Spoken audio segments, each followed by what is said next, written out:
Hey, you're about to watch a 3.5-hour chat between myself, I'm Topher Field from the Aussie Wire. We had Rukshan Fernando at The Real Rukshan, find him on socials. We had Carlz Soda, Carlz J Soda is how you'll find her on the socials.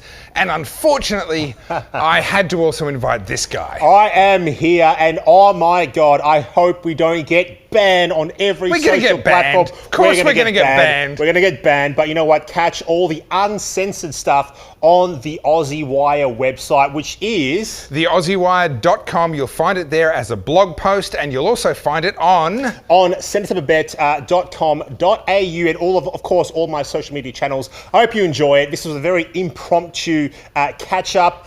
It's going to be good. It was crazy. Wild. Do you mind? You're busy? You're too busy for us? Yeah, let's like, sorry, was that an email or a text message or something? Should I get rid of my phone or? Well, no, I'm just, like, we're all ready to go. We've all come here to have a conversation. Phones are on the table, watches are buzzing, people are working away. All right, hang on, wait. I'm gonna put this in airplane mode. All right, Let's so do it. we are coming together for a start of year chat, early 2024. My name's Topher Field, I'm with the Aussie Wire. This is Senator Ralph Babet with the United Australia Party. And then we have some riffraff to make up the numbers. Senator, well, we have the diversity hire over here, the brown guy. Well, technically they're both diversity hire. They're both diversity. I am the Harvard professor. I'm just going to copy everything you guys say today. So, Babet, I do have a bone to pick with you because we know from Michael Jackson that you can change your skin colour. And if you did a reverse Michael Jackson, we wouldn't have to invite Rukshan anymore. That's true, and that's just goes that I'm a bit sloppy these days. What can I say? Step up, I guess, is what I'm trying to say. We're not wasting any time. We're just getting straight to it. I don't know. I have not been wasting any time. No. What about you? We're actually drinking at the moment. What is this? It's quite unique. This is Far Out Coffee Stout. So think of this as halfway between a porter and a stout.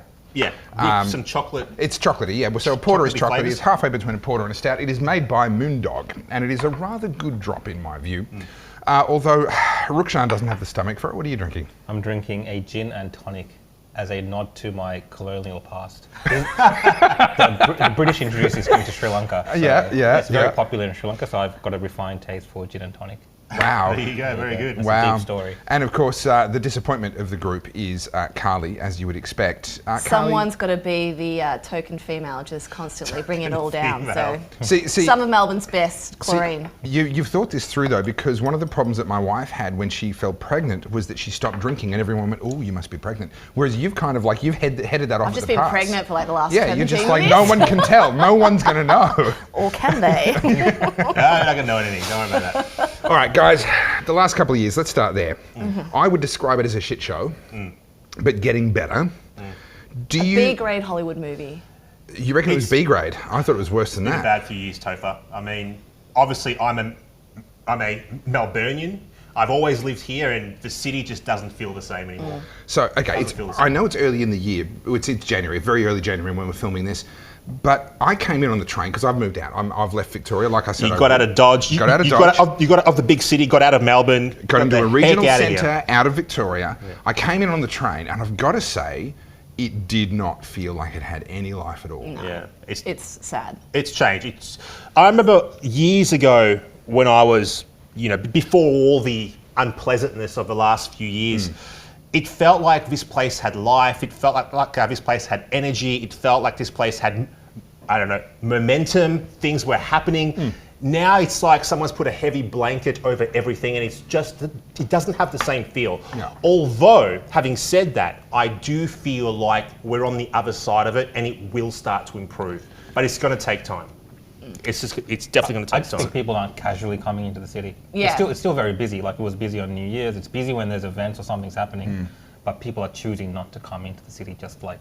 I agree with you, Rukshan. Like, I'm someone, years and years ago, I used to live in Geelong, and I used to commute to the city, and I loved it. From the minute I arrived at Southern Cross Station and got off, I could get coffees, it was bustling, there was things to do. It's Southern Cross Station now, it was full of, shops and things. Then I jump on a tram and go to work, and then vice versa home. Whereas the last couple of times I've been in the city for work, I'm like, there's nothing to do, there's nowhere to hang out, none of the shops, I don't know it anymore. I used to know, on the corner there's that great place that does this awesome croissant or whatever. I feel like it's a foreign city to me. And those fucking bike lanes. Can we just have a moment for those? Bike lanes. Don't get me started on bike lanes. You know what? These are my thoughts on bike lanes. You know what? Get a job and buy a car, you bum. All right? That's what you got to do. I literally, like, I'm joking. Without taking the piss for a minute, I literally never see bikes in them. Yeah. And if you do, Rare. it's Very like rare. one person. And you think about like one of the most congested roads into the city from the south is St Kilda Road, and you've narrowed it down to like 1 or 2 lanes, while simultaneously the entire city's under construction. Yeah. Who the fuck is making those decisions? Well, you know what? In the new world, you won't need to have a car because you'll own nothing and you'll be happy, And right? it'll just be bike lanes. That's what you In get. your Yeah. 15-minute My city, why favourite do you need thing a car is, for? right, like I happened to be out in Officer yesterday, out Berwick Way, and these are all the people who actually commute to the city to do work, whether they're public servants or they're doing whatever. These are the people that those inner city wankers think are going to jump on their bikes from Berwick yesterday in torrential rain. With tools on cruising the back. down the fucking Yeah. Monash. Yeah. And then they're just going to like these people are so out of touch with reality. It's not fucking Amsterdam. At risk of getting Damn. accused of the slippery slope argument, right?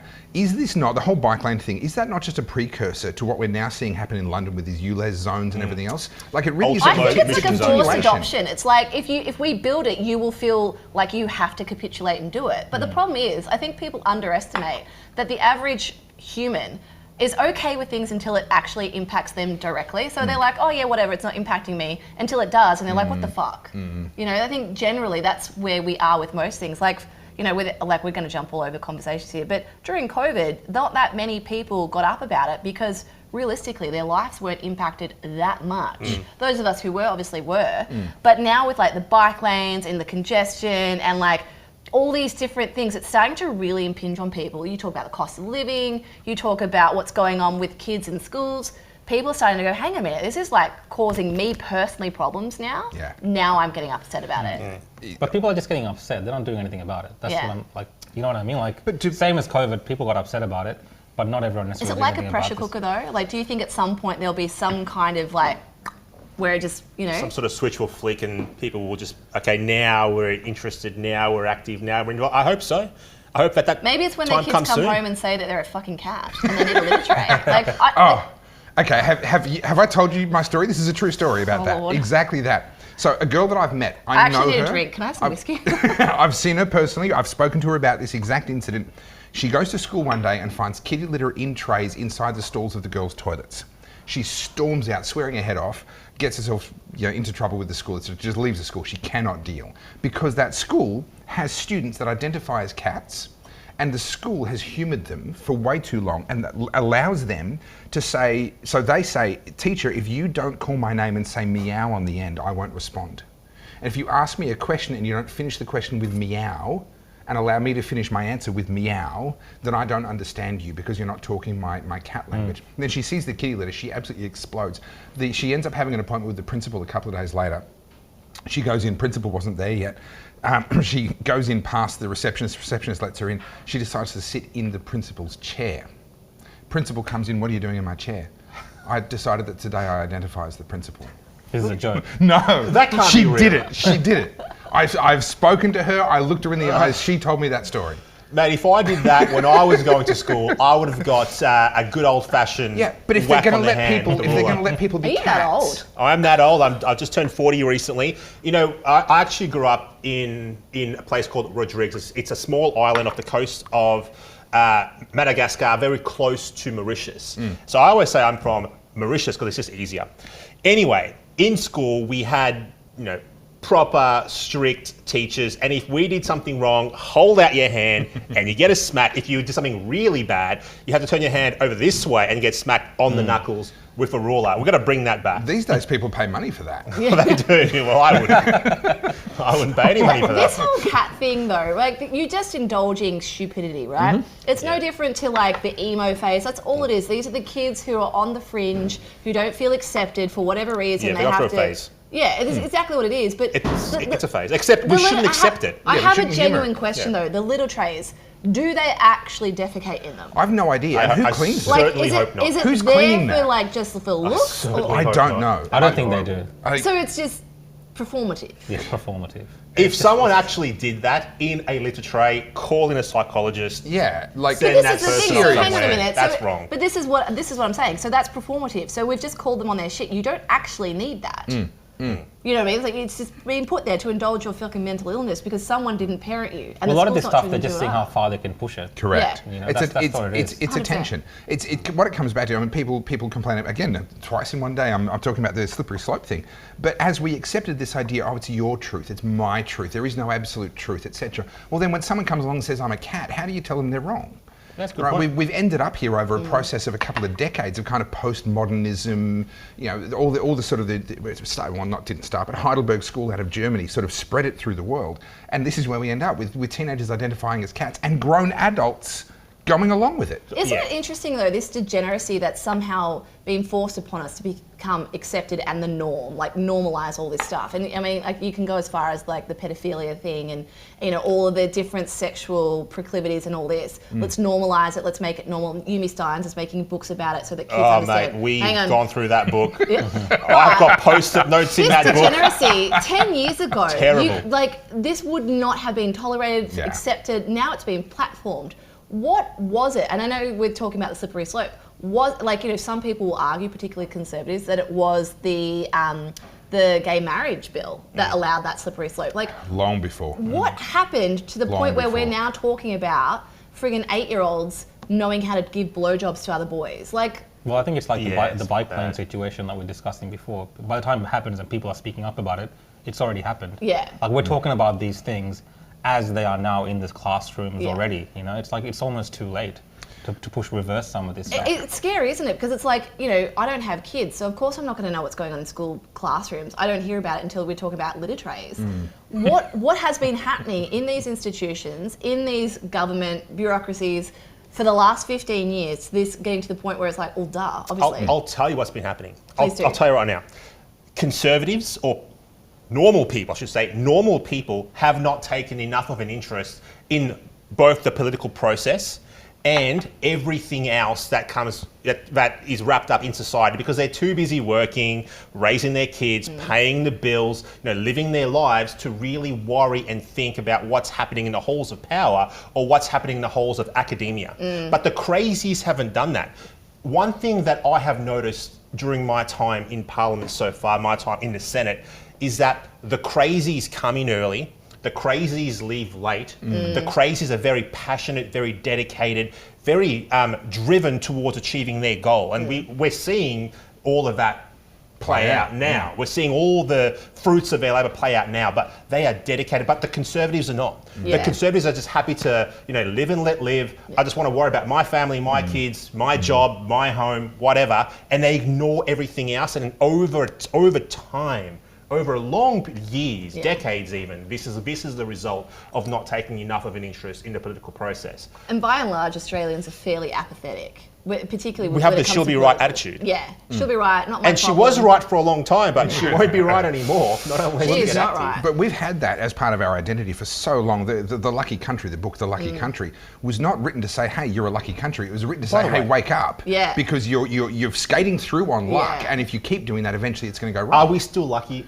now today? If you ask the average person now on the street, get a microphone, you know, street talk, Sam Newton style, are we a lucky country? Do you I think would they'll still say argue yes? yes. Yeah. I would actually agree, but our trajectory has changed. Yeah, I would say where we're going, not so much, but when you look at other demographics, other places in the world, yes, we are. And that's what annoys me because Australians are, and I hate using like buzzwords, but Australians are so privileged.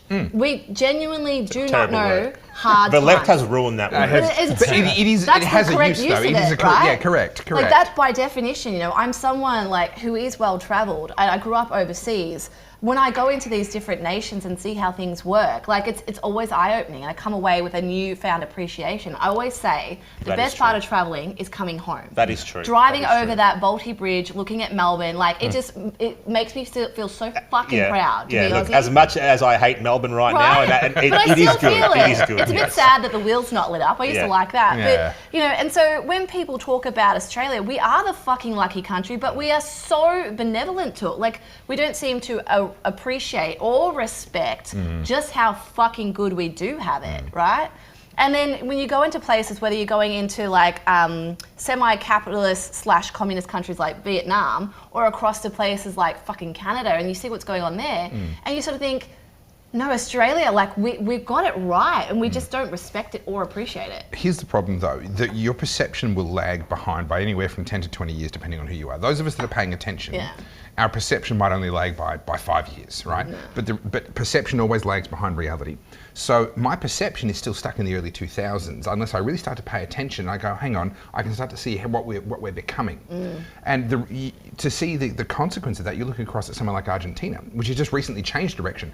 But they were the wealthiest country in the world. But right they around had the to same hit rock time. bottom before they rock bottom changed. for 100 years. Yeah. Before they finally suffered for long enough. I don't want to get to that point. And I know this is Topher's favourite subject, but Venezuela, like you look at that, they have the richest oil reserves on the fucking planet. And by all accounts, they should be a very rich country. They were. Emeralds, look at tropical Caracas fruits, was amazing. Oil. They got everything. The tourism, they should have it all. Yeah. And then you look at it, they can't get friggin' petrol. They export their raw freaking oil, crude oil, and have to import petroleum at American price. I know. We it's do the same crazy. thing. So do we. It's wild. What the It's wild.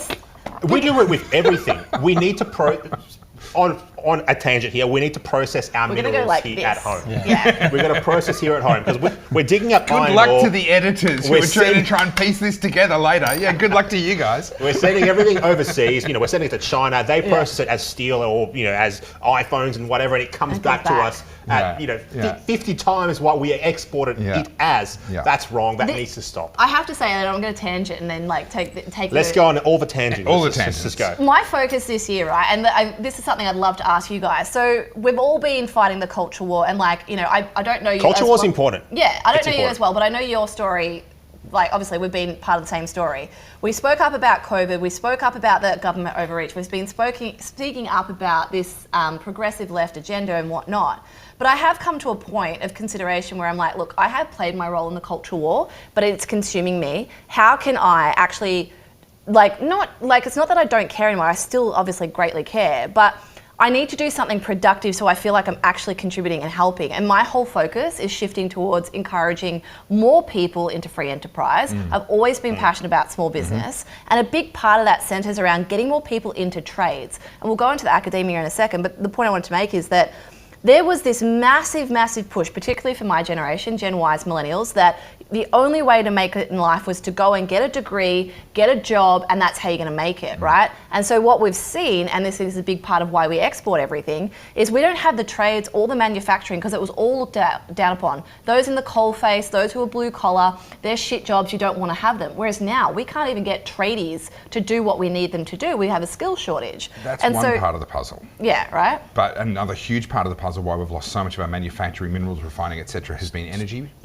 prices and reliability and availability, as well as just the cost of doing business. It's your hard to do business. Your per square metre cost of having a factory, the industrial relations laws that put so many boundaries around what you can and can't do. When you put it all together, that's where we end up in the situation. I mean, I'll give you one example of what you just talked about just now. Since Labor has come to power, since they come to power, a year and a half roughly, federally, they've passed 185 new pieces of legislation. That's nuts. 185. Okay, tell me, how many, would there be a single member of the Labor Party who's actually read every single one of those bills? No, definitely not. Even Albo said he didn't read the fucking voice stuff. This is what does my head in, right? Like people. Well, it's only one page apparently. Well, no, he's like, no, why would I have read it? His exact words were, why would I? They were his words. And I look at that and I go, your contempt for the Australian public is huge just... contempt. The problem is, a lot of these politicians, and I realise that I'm in politics now myself, but I hate what I do. I cannot wait to leave. I'm doing this because to me it's a public service. I'm kind of like serving my time. I'm serving my community, serving my state, serving my nation. Can I pause you for one moment, Sure. and we're going to go straight back to you. I want to validate what you've said because I ran for the Senate in Tasmania and I campaigned for 3 weeks down in Tassie. And I was genuinely dreading the very remote possibility that I might win. Yeah, horrible. So people would look at you and go, oh, yeah, sure, of course, blah, blah, blah. No, I get it. I believe Mate, you. it's horrible. Yeah. It's horrible. I've lost a lot doing this. A lot. In my business that I was a part of before becoming a politician, you could say. But the point is, you know, we've got people that are in power today that are so disconnected from the average person that it's absolutely wild. You know, these people, Albanese, for example, all he's ever wanted to do is lord over all of us here. All he's ever wanted to do is be a politician. He came into it from a young age. He paid his dues through the Labor Party machine. Whilst grandstanding about how grandstanding, and then he eventually gets elected, and he's been there for his whole life. Yeah. So how can he relate to you at home if he's not one of you? You know, he's never really, you know, missed a bill like you might have, missed one of those Telstra phone bills. Yeah. He's never struggled to pay his mortgage. He's never lost his job or anything like this. So he can't represent you because he's not you, not anymore. Maybe he was a very long time ago, but he's not now. And this goes back to what I touched on before. You know, people have to be more involved in the political process because your politicians should be you. People like you, people in your community. This is the issue. There's no incentive for intelligent, successful people to get into politics. A, you take a pay cut. And no incentive at all. You also have to deal with this bureaucratic bullshit. Yeah. You also have to show up and go to Parliament with people you fundamentally do not like and disagree with. And then you're in this like shit fight for like, how, you know, it's what, 8 years for a senator? Yeah, it's 6 years. 6 years. But people think, and this is a huge misconception, that they'll be sitting at home, maybe you're watching this right now, and you think that your local politician or your senators that represent your state are super intelligent, super smart people. I'm going to tell you right now, they're not. They're the worst of the worst of people. They have no idea. They couldn't even, you know, fill out a tax form. They're that bad. So what I'm trying to get you to think of is that you need to run at the next election and you need to make a change, because this whole sitting at home thing and not being politically active, that's wrong, and you've seen where our country's headed. Babet, you're talking too much. You need to get a cigar into your mouth. Oh, now, okay. I'm just listening. You brought your own. I've brought my own cigar. I've got one dildo in here. Apparently, Rukshan and everyone else said, you've got a gold dildo. And I said, no, it is absolutely not. And it is a butt cigar plug, tube. It attaches. Multi-purpose. It's Two holes. Do Isn't that the goal? It's a cigar. all the politicians in Canberra get one. Wow. No, absolutely not. Standard issue, yeah. I think I'm the only one who smokes cigars in Parliament. I'm not sure. If there anyone were else does. some recently in the last 3 or 4 years. There were a few, but a lot of them left. A lot of them have stopped now. Yeah. Unlike you, I bought enough for everybody. I'm one of those people. So just saying. The only reason I've only got one is because I smoked all of them during New Year's and Christmas. Okay, do you have the same problem that I have? I've got a hole in my humidor where it'll be full, and then I'll go back to it a week later, and it's half empty, and a week later it's just like they just vanish. Bare bones. I don't understand. So what do you have there? Rukshan, are you temptable? You've said to me no already, but I'm going to tempt you one more time. Maybe by the end of the. It's just drink up on the gin and tonics, and then We'll see how we go. then after this it'll be a kebab. That's the way it goes. Cigars and kebabs. Now, what else? Did you want to have a try? This will be my first proper go on air in front of people. Sure. Sure. All right. So I'm going to give you the mildest of the options that I've got here. Excellent. So this is an Undercrown shade by Drew Estate. Now, what I love about this particular cigar is this is an Ecuadorian Connecticut wrapper. Now, Ecuador is the single best. You said you like Central America, South America. You're learning Spanish, right? Yes, okay. yes. All right. So Ecuador is the best place in the world to grow tobacco for the purpose of wrapping cigars, because it has the highest number of shady days in the world as a consequence of where it is, where the mountains are, and it's just cloudy all the time. And so you essentially get a shade wrapper. It's under shade all the time, even though it's actually grown outdoors and it's not under a shade cloth. Other parts of the world have to actually literally shade their shade wrappers in order to get it to be as beautiful and mild as this. They've paired it with an Indonesian Sumatra binder. It gives it a little bit more body, a little bit more boldness, and then a range of different fillers. So cigars are actually 5 different tobaccos, most people don't know, and the job of a blender is to decide what the flavour profile they want is and to put it together. Much like a good whiskey. Good whiskey, yeah, Same correct. thing. I mean, you can get obviously single malt whiskies are considered more desirable, but there's no such thing as a single malt cigar. They are a blend of different tobaccos to put the flavour profile together. So what I'll do... It's actually really adorable how like... I love my cigars. How in depth This is you go actually a about little his bit cigars. cute. I am... Okay, so this every is, man needs a hobby, right? Yeah, Apart from fighting the globalists, he likes his cigars. way What can I more into say? cigars than I should be. All right, so that's a cut there. And I'm going to give you our Cigar Professor branded. So that's me and my business partner. We Okay. import Oh, cigars. that's your own That's our brand. That's us. Oh, right, okay. All right, so this is both a soft and a jet flame. You probably can't see the jet on camera, but it's a pencil Yeah, I jet, a can very see it. narrow jet. So what you do is you'll get the jet happening, and you'll toast it really slowly. It takes a minute to light a cigar properly. I'll just copy and then you him. puff on it a few times, all right? So I'll give you that.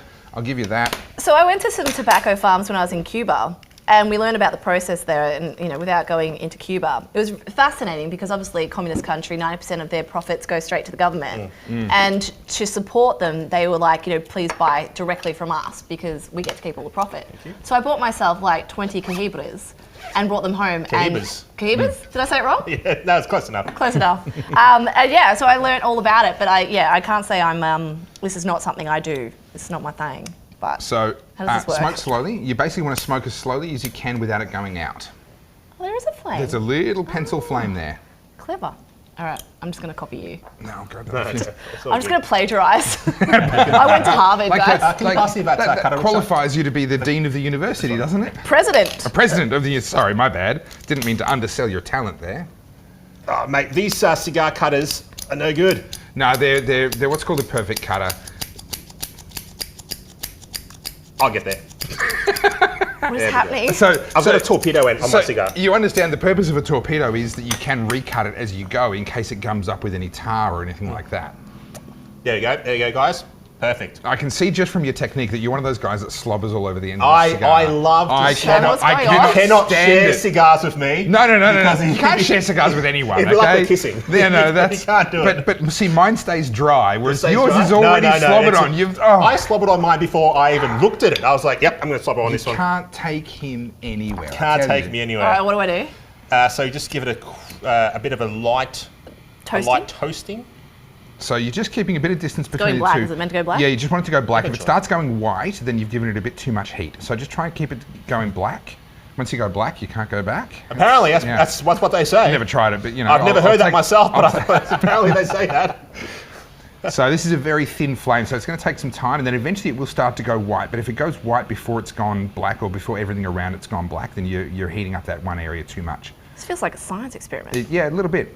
All right, and so then, yeah, you can do the weird shishi stuff that What's this? Babet's That was the doing. weird you know. shishi stuff. I like a shisha. Shisha's good. Not shisha, shishi. Is that, what's that? Is that different? It's just Fancy. I'm just being strange. People are going to be judging me by my terrible technique. Mate, we get judged. He doesn't know what we do. Don't even worry about it. When do I actually light the A fucking ring thing? right off the bat, there you Oh go. wait, I've lit the wrong end. No way. That's a good Have you? start. Good start so far. This is why I'm not taking part in this. Not to be embarrassed. I'll never live this down. I was like, mate. And no one noticed.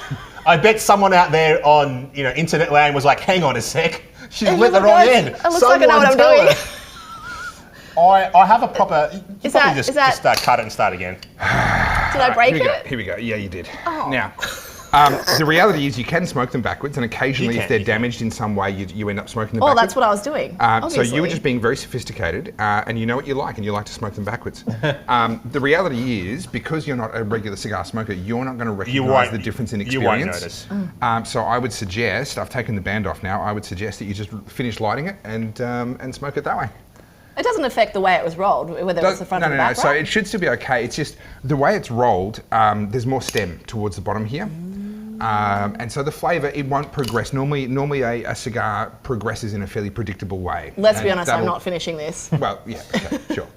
Go So for I it. reckon just, Alright. you know what, just go with it. Just roll with it. It's 2024, guys. I'm I dying, can do I'm dying this. on the inside, It's but I'm going to tell you to roll yeah, with on it. the inside, I'm also dying. But you know what? If someone can take a dump in a kitted tray, whatever. This is the new world. When It do is what it I is. light it? Okay, so you want to just Help me. give that to me for 1 sec. I'll take that off you. All right. So Rukshan, Who invited me? have you ever tried anything like tobacco? Yeah, of any course. drugs? Yeah. Any? I've Drugs. tried yeah? everything. This guy's okay. an ice addict. I'm not ice addict. I'm joking. He's Look, obviously I not grew an up ice addict. in Dandenong. He's obviously a coke addict, all I right? grew up in Dandenong, so yes, we're exposed to everything. But Do I puff now? I just don't smoke. It's Now, just not my remember not thing. to inhale. You roll it around your tongue So or you- something? well, yeah, just puff it a few times. Just get it because it's still lighting. Okay, Okay. It's not actually fully lit yet. How is it? I don't know. You've got Too strong, or You've got no smoke production, so it's not very well lit yet. Okay. It just tastes like smoke. it tastes like Well, smoke. I mean, yes, it's a cigar.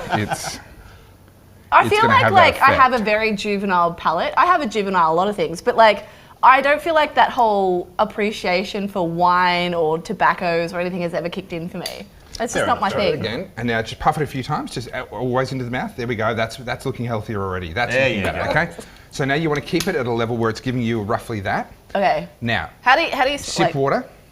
Sip water with it. Or in our case, sip something else. Yeah. How do I smoke? What have you brought? I have bought a Suntory, I think. Nope. There we go. Oh, I've bought a Suntory whiskey, a Toki. I've tried this once before. My brother actually bought the bottle. And I actually thought it was very strong when I tried it, but Topher says it's not strong. I consider that to be an incredibly light whiskey. Yeah? Light drinking in flavour, but also light in terms of its alcohol content. I'm happy to try it. Like it's a great whiskey. 43%, it's a great ladies whiskey. And gents, and Mr. Topher Field here is saying it's light. This is about the lightest that I would usually go. It's a Bunnahabhain Islay from the northeast of the Islay Island. This is 46.3%. You know what you're doing. I'll often drink cask strength, which is 60%. There you go. Yeah. That's 60%. That's basically jet fuel. Mm-hmm. That's crazy. You can light that on fire. You could. You can properly light that on fire. Should we be drinking things that we can light on fire? Yours. Leave a comment down below. I don't know if we should, ladies and gents.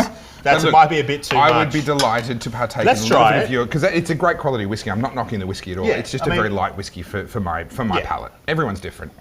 Well, he's basically saying better. that I'm soft. I'm better. He's saying I'm soft. But everyone's different. By saying everyone's different, he's saying you're soft. He's soft. I'm not soft, Ralph. That's what he's saying. All right. Well, look, let's give it a crack. I might have to Uber eat something so I feel like I'm taking part. Hey, why not? You can. Why not? Why not? I'm not going to lie. That's not really my thing. I'm with you there, Carlz. What, whiskey? No, cigars. You're not obliged to smoke any more of it than you want to. Yeah. But, I mean, having lit the wrong end probably didn't help.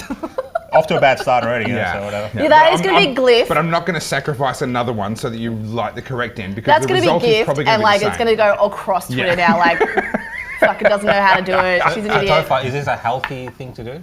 Yes, absolutely. So smoking compared cigars, to tobacco or vaping or something like this? So smoking cigars is bad for your body, but only by a relatively small margin. There's been a lot of studies on this, where once you're smoking less than about one cigar a day, the increased risk of any kind of esophageal cancer or tongue cancer or these sorts of things is within the margin of error. In other words, there's probably an effect, but it's so small that we can't really reliably detect it. However, I would argue, for myself, my experience has been the mental health benefits and the social health benefits. Because let's not forget, if we're going to count all of the harms, like they do the harms of alcohol. They count every single little thing: days off work, or the effect on your family because you weren't in a good mood the next day because you had a hangover. They throw everything in, right? So let's also throw everything in on the positive side. You're talking alcohol. How many kids have been born because of, with a little bit of assistance of alcohol? How many relationships have been started? Speaking of kids, we need to have more kids in this nation. I mean, we are in a population crisis right now. Okay. Absolutely. The world's, I'm calling it, the world's population will peak this decade and will start declining this decade. Backwards, yeah. I watched a really interesting Which is what documentary. they want, by the way. It's not even controversial. I watched a really interesting documentary about this ages ago. I think like a couple of years ago. And it talked about the peak the population can get to was 22 billion, and then from there it was impossible for it to grow further than that. There's been predictions of that nature. So Paul Ehrlich wrote The Population Bomb. He predicted 1 billion people. Paul Ehrlich, that guy is a nut job. He's almost as bad as Tim Flannery. He's a nut. Exactly. Now he was obviously wildly wrong, and I spent a lot of time with Dick Smith. He's concerned about world population, that sort of stuff, and he tried to convince me to be the face of a campaign that he wanted me to do against overpopulation.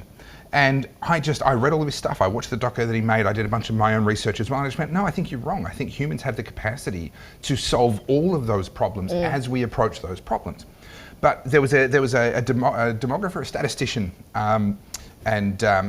statistician demographer by the name of Hans Rosling. Passed away now, unfortunately. I wanted to do an interview with him before he died, but I wasn't fast enough. He was amazing at communicating like data, demographics, all that sort of stuff. And the data that he had at the time, this is 10 years ago, was that the world's population would peak at about 11 billion people. Now, something has happened in the years since that our birth rates have fallen off a cliff, and in the last 2 years, I wonder why. It might be the sterilisation. There might be something that's affecting. There's definitely something there. I mean, isn't it just lifestyle, man? Like honestly, it contributes. It's all part of it. It's all part of it. You've got chemicals in food.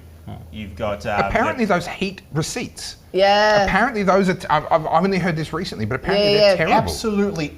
If you look at it in an overall kind of point of view, there are so many things that are impeding humans' ability to have children. It's not even funny. Like, you can't deny that. It's just happening in the West. Can I say this as the one with the womb for a second?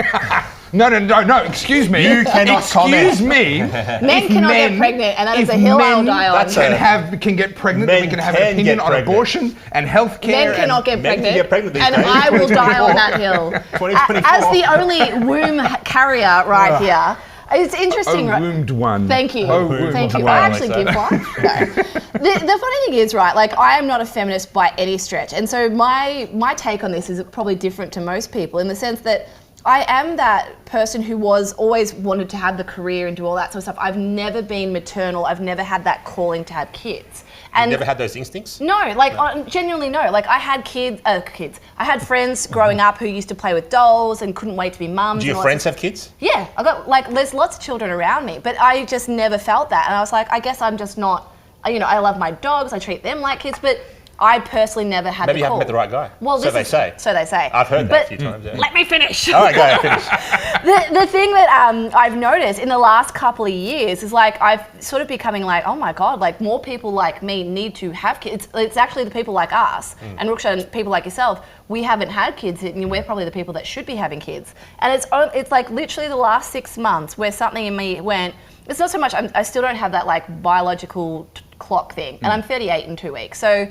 But like part of me is like, no, I think like it's my obligation to contribute back to society, like some well-balanced children. And I hope if I have kids, they're men. I would like to raise more men. Well-balanced little conservatives that love Australia. Yeah. And that believe that they women participate don't have in their penises. trade. Those kind of boys. They're intelligent, like they want to enjoy their life and contribute in a way. And I feel like, I'm happy to put myself in this category because I do think whether willingly or subconsciously I was part of it, this whole centralized selfishness that we have, right? Like my career, my life, my choice, all this sort of stuff. Yes, you do have that, but there is still an obligation to your fellow human, your local community, the people around you, to participate in some way. And, I sort of called myself on that. I'm like, well, hang on a minute, you're very self-focused, mate. It's not like I'm...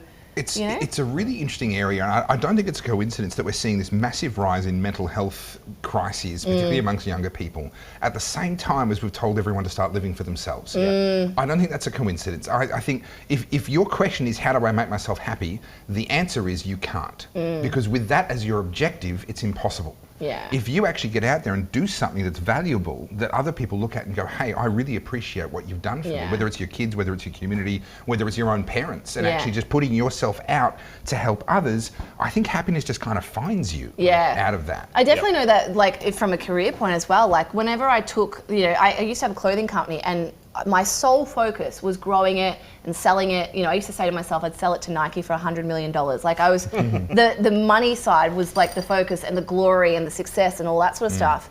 And not that I was driven by greed, it was just like, that was what, for me, what success was. Whereas now my whole attitude is adopted to like, how can I help other people? How can I throw that ladder back down? And I enjoy that, and I thrive on, coaching people, mentoring people. And unwittingly, my career has actually exploded from that. My focus shifted across to how can I be of purpose? How can I be useful? And all of a sudden, I've done better doing that than I did when I was focused the other way. So your career's exploded because you're extremely good at what you do. Yeah, I mean, you were saying before that you started a business, or you've always had the business. What are you saying? I've had a business my whole adult career. What's your business now? So photography. Okay, Yeah, cool. Photography and content creation. I think we need a lot more people to start small businesses, because small business means independence from the system overall.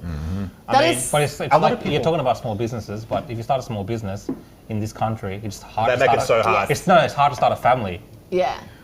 That can be true. That can be true. All this stuff is intertwined, is what I'm saying. I would agree with you. In the West, it's so different. Yeah. Because the people you're saying these low birth rates and stuff. People in Asia, they're making babies. People in the Middle East, they're making babies. Okay, let me. I'm saying there's a difference in the cultural aspect of it. And there's no, the people aren't thinking in this manner of starting businesses and stuff. They're thinking about starting families. Yeah. There's always been a correlation though between wealth and low birth rates. You go right back to the ancient Roman Empire and your aristocratic families, the ones that were senators and so forth. That bring up the Romans. I think about the Roman Empire at least 3 times a day. I do as well. The most common thing I say to my friends is, you know, like, we need to go back to the Holy Roman Empire. Yeah. At least you're not talking about Marcus Aurelius 3 times a day. That would be too much. My point is... No, I understand what you're going to say. Yeah, wealth has always historically led, even before they really understood contraception, they were just trying to time it and so forth, it has always led to a reduced birth rate. However, I do think there are much more specific factors that are coming into it now. It is so freaking hard to start a small business. Let me give you one example. I've got examples out of my own life, but let me give you an example of a friend of mine who we got to know actually through the Cigar Professor. He was one of our subscribers and he had to stop because he ran out of money. He was trying to start a beef jerky business. It's his passion. Problem is he's renting. He can't afford to rent a commercial premises to start a micro beef jerky place. So, and he can't put in a commercial kitchen into a rental. So he decides, right, I'm going to solve this problem because that's what entrepreneurs do. I'm going to solve this problem. Yep. I'm going to make a commercial grade trailer because if you can work out of food trucks, then you can make beef jerky in a trailer. Makes sense. So he does it. And then he goes to the council and they're like, oh, we don't know quite what we're looking at. This is a bit weird here. And he's fallen into some void between any of the approval processes, and years passed and finally he ran out of money and ran out of the ability to keep on dreaming. So we lost an entrepreneur and he lost all of his savings and he lost his opportunity to get out of renting and maybe one day buy a house. I hope though, I will say this, and like, yes, that's a sad story, but I hope he learns from that and gets up again. That's the biggest thing. When people have failures, they think that's it, the road's closed. It's like, no. Take that failure, take all those losses. You're not starting from zero, you're starting from experience. Get back into it. So maybe the beef jerky thing wasn't the right approach, but is there a capacity for him to like pivot in somewhere? Those skills he gave me some samples and I'll tell you the world is a worse place for not having his beef jerky. Yeah, it was good. The interesting thing about free enterprise, right? Like, and I noticed this during COVID, like my whole thing was just talking about small business. I didn't talk about the vax, I didn't talk about the politics. You didn't talk about the vax. No, not to start with, because it was the video that went viral. All I wanted to talk about was small business, and I did that deliberately, right? Because I was like, I don't want to dilute my argument. All I care about is small business. So many people are being crippled. We know, like, I don't want to rehash it. But the narrative that came up in response to that was, you're greedy, all you care about is money, all you care about is, you're selfish. And I'm like, what part of small business and livelihood are you not understanding is like connected to mental health, prosperity, actual health? Like, this is the thing that like, it was demonized to have a small business. Like, you're some rich, wealthy, crazy person. Mr. Dan Andrews at the time had a whole team designed on how to frame the narrative to make everyone seem like the devil. Oh, I know. They came after me pretty good. He had a whole team of psychologists and things like this, specifically to make anyone who dissented against what he was trying to do seem bad. Crazy. Use the tap on the left. Use the little tap on the left. But I think overall, the people that really run the show, the people that are in charge, they hate small business, they hate medium business, and they do everything they can to destroy all of that. I would say it differently. I agree. They hate independence. That's what I was going to say. And that's what those things represent, is the ability for people to make their own decisions without being dependent on employers and HR departments and big government contracts and everything. You can say it like that, absolutely. Yeah. It's exactly the same thing. They don't like that stuff. And you know what? People have in their minds, so for some reason, the idea that the Labor Party is the party of the worker, is the party of the little guy. It's not. That's long gone. It used to be maybe at some point in the past, but now it's the party of big corporates. Because obviously I sit in the Senate, I see the laws they pass, and all the laws they pass are designed to advantage large corporates. They're not designed to advantage the little guy. This is the whole thing. It's all about, like, we don't have lobbyists as such like they do in America, but the whole thing is self-serving, right? Like, so I'll tell you guys a story, and I want to be really careful, so I'm going to like scoot over certain details because I don't want to name anyone specifically. But I did a shoot recently with people who are heavily involved in politics in the US, and I'm sorry for being like really obtuse, but I have to be. That's all right.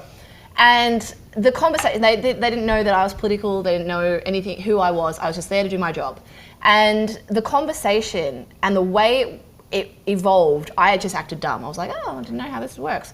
And they were like, oh, if I need something done, I just give them a call and I dangle the carrot being money, obviously. Yeah. And, you know, I wish I could give more than that, but I can't. But just learning how, learning how it all works. Yeah, you know, Yeah. and like, but hearing it from their mouth is one thing. We know how it works. Hearing them talk about it was a totally different thing. And these people were not Australian, but it was fascinating for me. And I just remember sitting there going, wow, it's like, you think you can have an impact, right, in your small way. Like when we are individuals operating a small business, whatever, you're doing your thing for the community locally and whatever.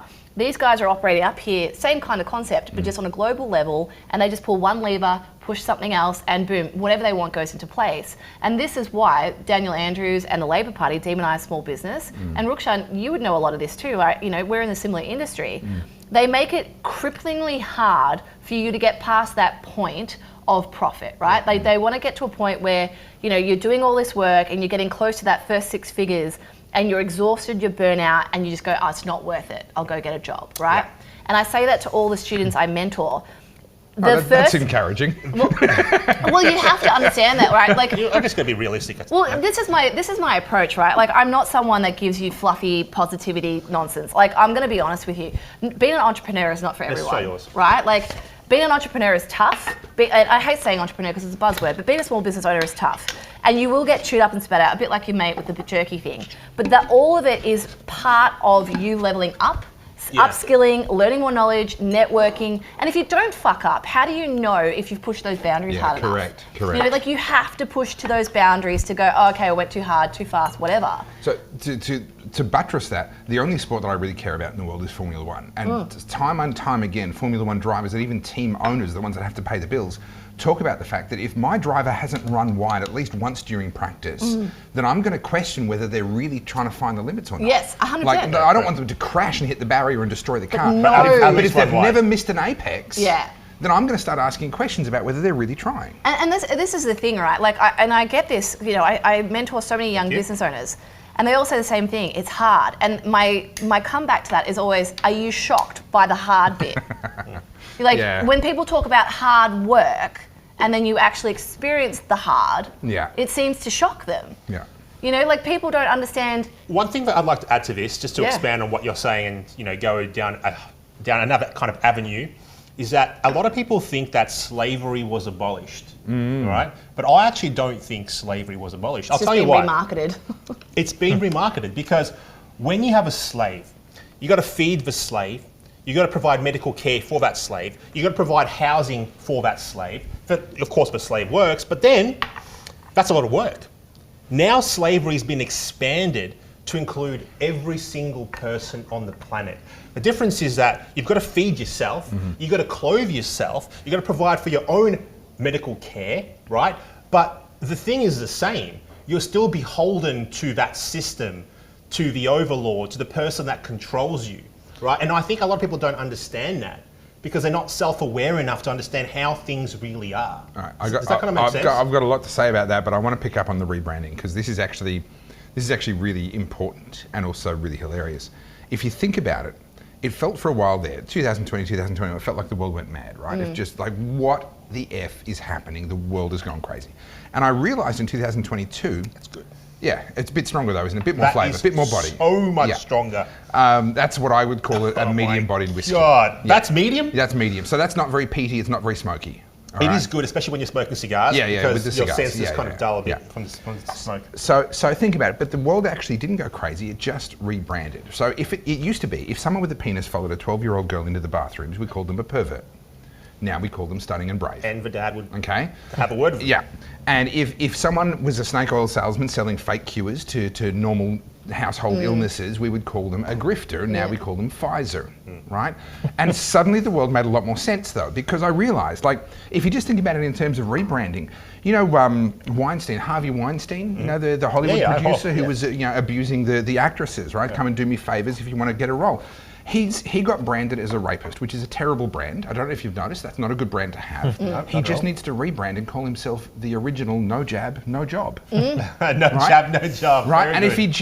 if he just rebranded, he'd be able to have a career comeback. It's all rebranding. Well, isn't it interesting with this whole Epstein thing, right? That's happening today. And I promised myself 2024 I wouldn't get sucked back into the culture war. And for the most part, get back in. You got to get back in. Well, I like to dabble. I'm going to take you to task on that. You go first. I dabble. And more so because I want to, like I said, I come back to what I was saying. I want to give people an option of where to put your focus so that you can sort of get away from this shit. But this is a story for another day. But this whole Epstein thing, as it's coming out, I'm like, Tim Pool, actually, I got this from Tim Pool, so credit where it's due. But the interesting thing is, right, the names that are coming out and who's on there and whatnot, most of them are Democrat, most of them are left-leaning politicians or people who are tied into that some way. And then there's Donald Trump. They are going to do everything they can to take the fact that Donald Trump's name is in there. Focus on him and only, that'll be the headline, Donald Trump named in the Epstein files. We are so politically divided now that the fact that this is a recognised pedophile who ran a global sex trafficking ring for the global elite, that gets put under the wash because Donald Trump's named in it. When did we get to a point, society-wise, where we can know that children are being trafficked across the world for the sexual proclivities and the fucking debauchery of these global elite and be like, that's okay, at least it's not Donald Trump. At least he's not president. Do you know what I mean? That's where we're at now. It's like, it doesn't matter how degenerative, how destructive, how evil these things are. You just have to rebrand the politics and massage the PR a little bit, and then it's fine. It's because there's no principles anymore. It's just about politics and about a side. Staying with Epstein for a second, where do you guys stand? And I'm going to get you to start on this because you've just been monopolising the conversation and just, we haven't been able to get a word in edgewise. On this theory that Epstein was actually CIA. Or Mossad. Well, or Mossad, yes, but it's essentially the same theory that he was running this ring for the purpose of getting in wealthy, influential people, compromising them with these girls, getting video of them so that they had leverage now, whether it was the Mossad or the CIA, had leverage so they had to do what they were told. Have you heard that theory before? Look, I hear those kind of theories, but it's just one angle because the other side of it is also plausible that he was just doing it himself, to enrich himself. Except where did his money come from? Well, he's got a lot of money for a bloke who didn't have a visible means of income. And let's not even start talking about how he died. We can see how he's spending money. He's just good with numbers, right? Trading, doing these kind of middleman business deals. Like he was just a great accountant. No, I'm saying that's what it looks like, but that could be plausible. I mean, I think going in the direction of saying everything is like a conspiracy by, it's the government. I don't think everything is a conspiracy, but I think maybe Epstein might have been. Epstein involved. Epstein. Rukshan and I had this conversation yesterday. Hang on, so we had this conversation that the whole cookers thing, right, and the red pill, the black pill. What's the black pill? I don't even know. Oh, I'll get into that later. But the thing is, right, it's not as complicated as we make it out, right? Like, there is not some global puppet master who's playing 6D chess, who's so intelligent and has us all on his strings. There's not one, there's many. No, but the thing is, sometimes this stuff is as simple as it seems. He was a bad dude who found leverage, made his money that way. Let's go from that angle. He was a bad dude. Found leverage. He found leverage, made his money that way, fine. How does a man like that kill himself in a prison cell where it's designed for you not to be able to kill yourself with guards and cameras and patrols and all of that? Who could have pulled that off? No, that's all obviously very hard to explain for anyone. And that's I can explain it. No, he was killed. No, but that's when Epstein did not kill That's himself. when you can say that these kind of figures, these clandestine style organizations might have been involved in that. Okay, let's go this one. Who has the power to organize such a hit? Within a maximum security prison where all the cameras just magically don't work, the guards are asleep, all this kind of stuff. Who has the power to do that? Look, man, it happens all. It has to be intelligentsia. No, but it happens. That's who can do it. It happens. I didn't kill myself. I will never kill myself. It's not going to happen. I didn't end up in a car accident. Hang on. He's trying to talk. Let him actually talk. This is a rare occurrence. These kind of things happen all around the world. It happens in third world countries all the time. We're not talking third world countries. We're just max security. We're just seeing that when shit hits the fan, it can potentially happen in our countries as well. Okay. That's what I believe. But I don't know who it is, and I don't even think it matters who it is. I don't think it matters it's the FBI or the CIA. the fact that we're talking about... I never said FBI or CIA. I'm not saying, it doesn't matter. I'm saying the fact that we're talking about child exploitation, the children being exploited, and now we're all arguing about who it was and whether it was the FBI. I think that's when we lose these conversations. That's my point. Because it becomes about but it becomes about the conspiracy. It should be the fact that we shouldn't be having these people doing this in the first place. Why is no one upset that kids were fucking trafficked? And it's not the kids that are being fucking trafficked by the rich pedophiles. It's the kids that are being trafficked every day by millions. Millions of kids. And this is my point, Rukshan. Why is no one upset about that bit? Like, we can sit here and talk about, was it CIA, was it Clinton, was it this, that, the other? Kids are being fucking trafficked, right? And like, I have gone down this, like, I go through these things where I get obsessed with a topic. And recently it was the dark web. I still have not logged onto the dark web because I'm terrified. But I've been watching all these interesting documentaries. And one of it was like, this, I'm taking on a tangent just to like lighten the load, but it was about a human meat butcher. Right, and this is what it was, right? So this that's the lightning of the load. The load. The lightning the load. Eating. We're going to turn. It's not the same as kitty fiddling. Look, it's so like I don't know about modern you guys. Cannibalism, just for fun. On the hierarchy of degeneracy, I think kitty fiddling is still the number one in my book. But like when we're talking about cannibalization, right? This is a legit thing. There's a website, and like I have. Find this girl. This is the light topic. And so in the dark web it operates, right? So and actually how the dark web operates, it's just sites that Google has like fished out. So you have to go on a different server, a different browser, jump on whatever, and you find these things. And like this is not like, I don't say it's normal shit, but this happens every single day. So when we talk about pedophilia, this is not new. This has been happening. It's just the internet makes it more accessible. It makes it more brings it to a cultural awareness. And so when you talk about Epstein, he's one person, one pedophile ring, right? And a bunch of political elites. What about all the other shit that's going on, right? Like these are children who are being bred into traffic rings, and they're like, why does no one care about the pedophilia? We're arguing over CIA, we're arguing whether they got Clinton or whatever. What about the fucking degenerates, man? Like, these are your kids, this is the next generation. Why is the focus not on that? And this is my frustration with the politicization of everything. I don't give a fuck whether it's a Democrat or a Republican or it was fucking Labor or it was a Liberal. You're a piece of shit, you're an evil cunt, and sorry, you should be put in jail. Well, the Epstein list has become a gotcha. It's like, who's on a list? Who can we take down? Oh, your candidate is bad, this guy's bad, is Trump on the list like you said before. So it's become this like gotcha thing, this list. And the actual problem is lost. And that's where I get frustrated. I don't even think his list actually matters in the aspect of all that shit that happened is really bad. And to believe that these people will actually be held accountable they won't be. Is ridiculous for us to believe that. But they're hanging that over our heads like it's going to happen, but it's never going to happen. It's not in our lifetime. A lot of people think that the world is fair and that if you're in trouble with the police, get a lawyer and it'll all be okay. But that's not the reality. If you're a nobody, sure, whatever, fine. But at a certain level, it's not like So why are these conversations important about Epstein's list? And why are these things... These conversations are important because we need to expose what's happening at the high echelons of power. Do you think they'll stop doing that, or do you think they'll just find other ways to continue to do that? They will have to eventually stop if the average person pays enough attention to these things. Can I be woo-woo for a second? Like, I like being a bit woo-woo, right? I grew up Catholic, so I've had a foot in Christianity my whole life, but I would say... I am not I don't believe in the religious institution. So on the record, just to say that, right? I'm more and more moving away from the institution of the Catholic Church because I'm seeing the Pope do some pretty whack stuff lately. Well, this is the thing, right? Like, as far as like that kind of like organized religion, I'm not in that. And the only reason I preface it is because when you talk about woo-woo or God or whatever, like instantly people will categorize you like whatever.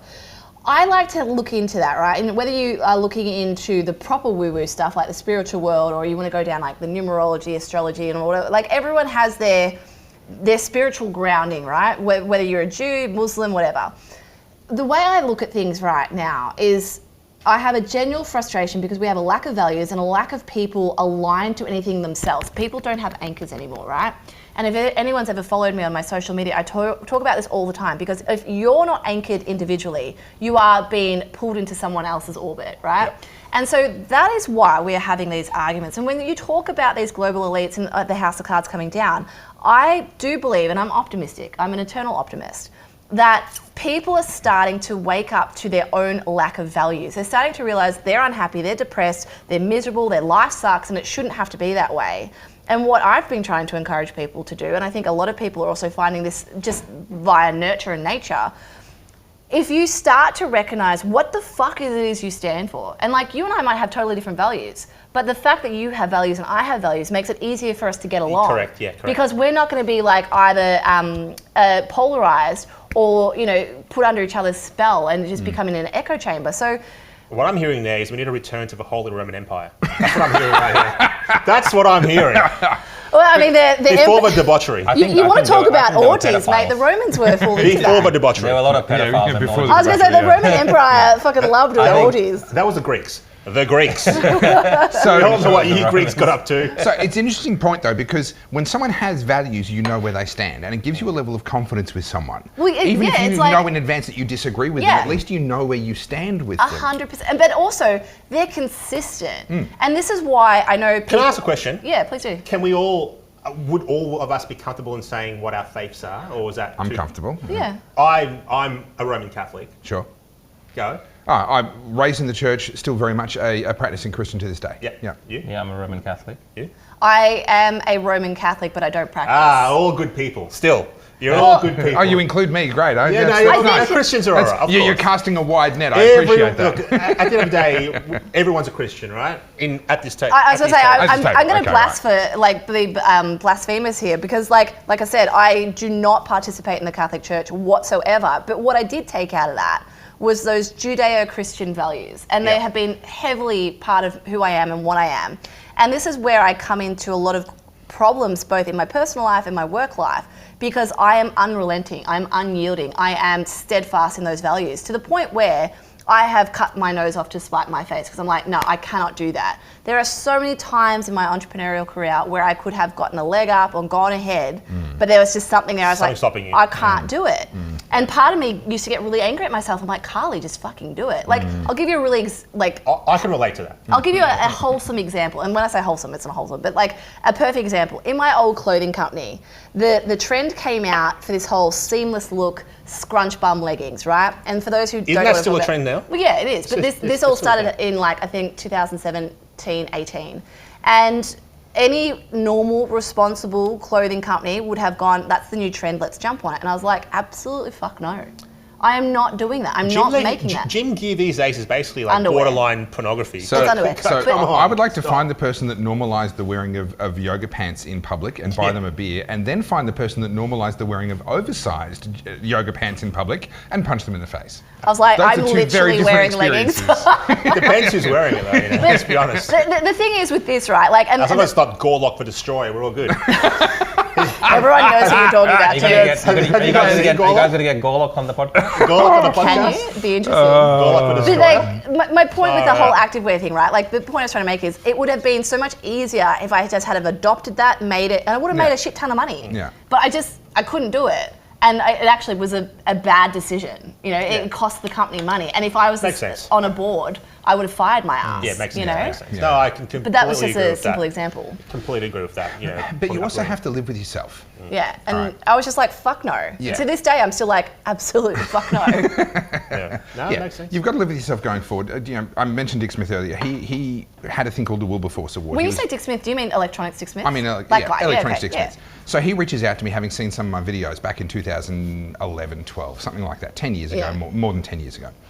He reaches out to me, he says, have you heard of my Wilberforce Award? I said, no, what is it? He says, listen, I'm offering $1 million to someone who's willing to be the face of my campaign against a big Australia. $1 million, huh? And I was familiar with his stuff, and I sort of said, well, I'm pretty sure you're wrong, but for $1 million, I'm happy to have a chat about it. He was amazing. I came away with so much respect for him. Is he alive? Yeah. He flew me up to Sydney. We jumped in his private jet. We flew out to a country town where he was like the VIP at a town show. What's he doing these days? Is he still in So business? I'm not actually sure what he's doing right now, but I'll get to what he was doing in just a sec. We spent the whole day talking, and he spent the whole day trying to convince me to take $1 million and be the face of his campaign against a big Australia. And I eventually came to the point where I said, look, I'm sorry, I can't do that. You've failed to convince me that you're actually right. Now, this is the measure of who he is, right? He could have We got off his private plane. He could have said, oh, well, thanks so much, jump in a taxi. Well, I'll put you in a taxi, I'll pay for the taxi, back to the airport, you'll fly home, and that's that. We'll never speak of this again. Instead, he says, have you ever been in a helicopter? I'm like, no, I've not. I jump in his helicopter, he flies us to his house, lands in the driveway. We spend the next 3 hours talking, because my plane was much later that night. And he's amazing. Like, he's just such a lovely guy. He gives me camera equipment. He's like, oh, hang on, I just remembered, I've got this camera stuff that I bought for this other purpose. I'm not using it anymore. Do you have a good camera? No, I don't. I have to borrow a camera every time I do a video. Here, have my stuff. Yeah. And he sends me home, and he even pays for the extra luggage to carry his stuff. Phenomenal guy. Even though I turned him down point blank. Yeah. Now I sat there and went, I was torn, because my parents were losing their house at the time. $1 million. I was 30 years old. Would have changed my life, would have changed my parents' life. But I knew that I had to live with myself going forward. And I've realised since, I would have squandered that money. That money would have been gone 8 years ago, right? And I'd have nothing to show for it. And so, but I still have my integrity now. One thing that I'd like to pick up about what you said just then is that you said that you disagreed about something quite important, but you still thought he was a great guy. He's the top bloke. We need more people like him. That's so rare these days, where people can disagree but still think fondly of each other. These days it doesn't happen. I cop it all the time. I might say one thing that someone doesn't agree with, but they might agree with 99 other things because of one thing. You've lost me. Oh, I don't care about you anymore. I've got to unfollow or whatever it is. That's a rare trait, and that's a good trait. You have to agree on everything, right? Funny enough, when we were in Europe, Topher and I bumped into John Howard and his wife Jeanette at breakfast.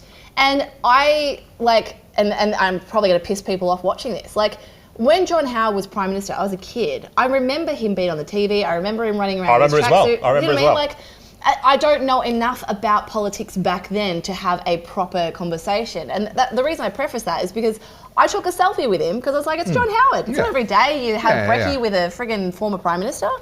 And I posted it to my Instagram. Now, most of the people who follow me on my Instagram know my politics.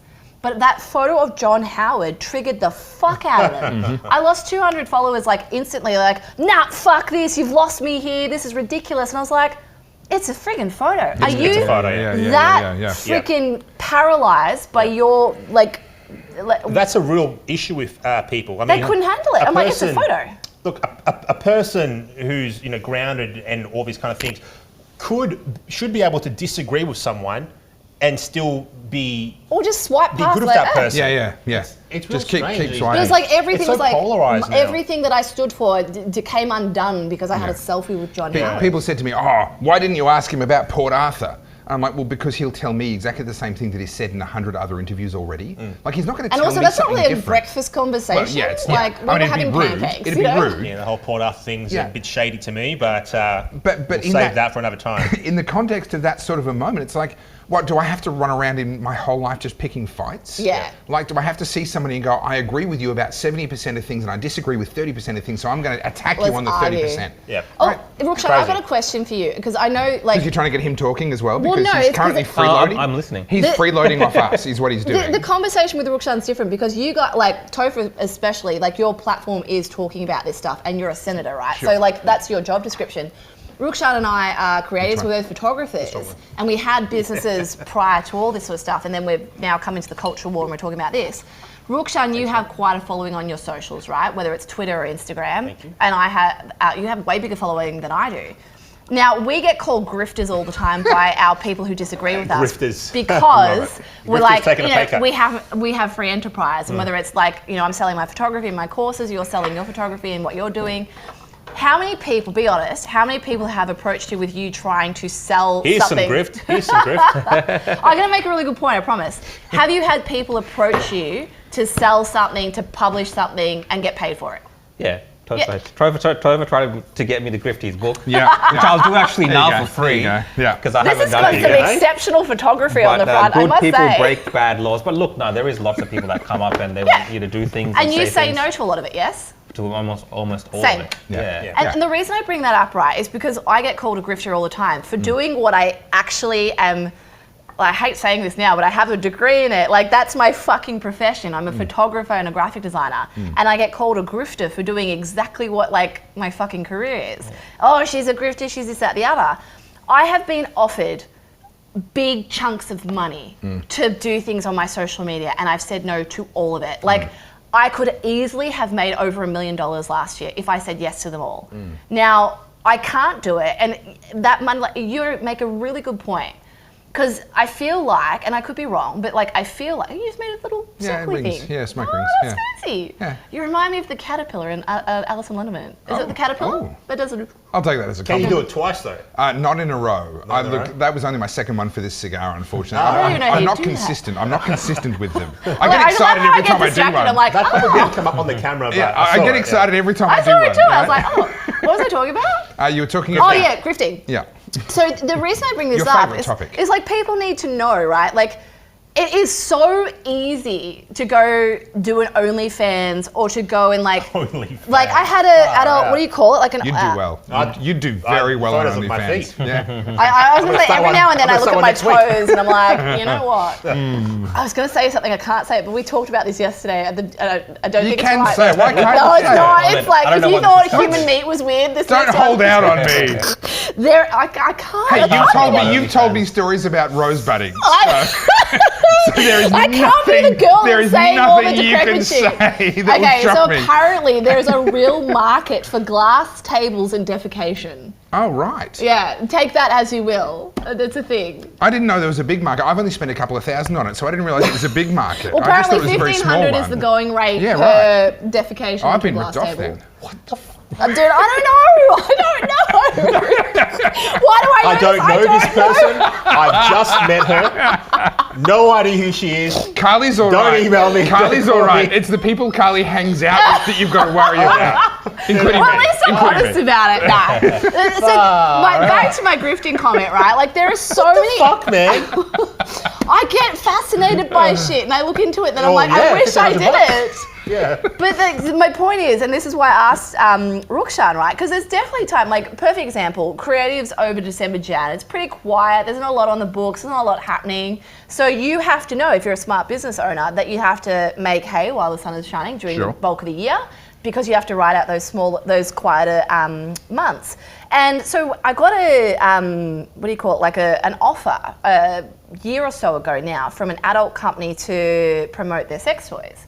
And it was a lot. Like, it was like... What you the mean, like dildos and vibrators and shit like that. One of those things. Yeah, it was. Yeah, one of Yeah, it's like this. What's one of these things? This is Senator Babet. It was a little bit bigger though. Personal collection. It was significantly larger. Obviously, you didn't do it. Well, obviously not. But like the point I'm trying to make is the offer was like, fuck. Okay, like we're talking Yeah, big serious dickies. money. Yeah. But this goes back to what you're saying before about your upbringing and I couldn't do it. There was Christian it values wasn't. and things It like wasn't that. even a conversation to do it. What I'm saying is, my values made it like it wasn't a. It wasn't even a discussion. I opened it, sent it to a friend. Like, look at this, and that was the end of the. Like, I didn't yeah. entertain it. No, good. But my point is, because I had those values that are anchored. But what my point is, when we get called grifters and things like that, there has been many opportunities where I could have grifted and could have jumped on that and But I mean, capitalized. look, I wouldn't even say that's a grift. That's just like That's Commercial, That's like a business choice. Yeah, opportunity. that's it's just correct. whether you That's want to take, correct. I think Yeah. the term Alright. grifting has been applied to like so Yeah. many things which aren't necessarily grifting. Grifting is a lot more Grifting like... is like if you pretend to I have published a cash- book recently. It's called Good People Break Bad Laws. And if There's you go to your goodpeoplebreakbadlaws.com grifting. and you can get a copy and you can also get a shirt that says the same thing. That's what grifting looks No, that's like. not a grift. That's not even That's not a But grift. that's your thing. That's your not a grift. profession. Yeah. Selling okay. merchandise, selling books is not a grift. If people willingly give you their money because they want to. What is That's a not grift? I don't Grift even is know like if what you it is no, if you No, pretend it's if Pfizer. no.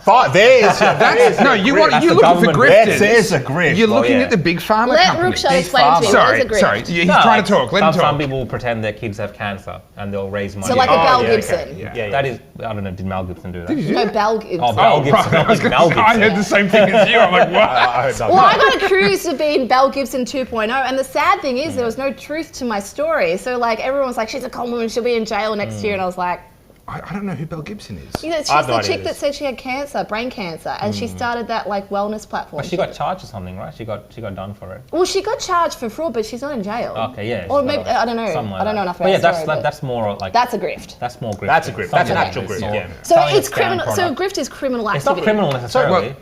Or it's misleading. Who's saying grifters? Is that like on the internet? Oh, well, no, that's what you get called. So if you have someone who's in political opposition to you, we get called that all the time. And you do something, you're a grifter. Those people that call you grifters, they're like neckbeard nerds. Yeah. Never had a girlfriend. Losers. No, but you know the funniest thing fake is accounts. It's not even real. I'm sure it's AI. But they're also trying to sell their own merchandise and stuff. They do the exact same thing. It's all ridiculous. I won't say his name because I refuse to give people platforms. But I had this guy. He's trolled most of my friends.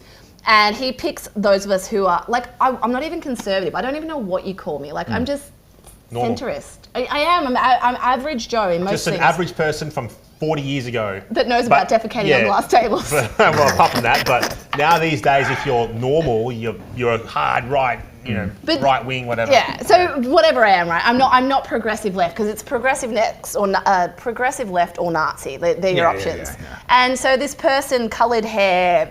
One of them peoples came after me and did some videos and went after a lot of people that I know personally as well.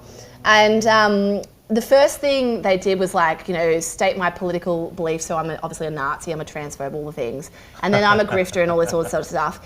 And at the end of it, this person's been trying to build up a platform by leveraging himself against people who actually have platforms and tried to build a following, and then has in turn tried to start getting people to pay them money for other things. And I'm like, you're exactly that which you accuse us from. The hypocrisy is just like...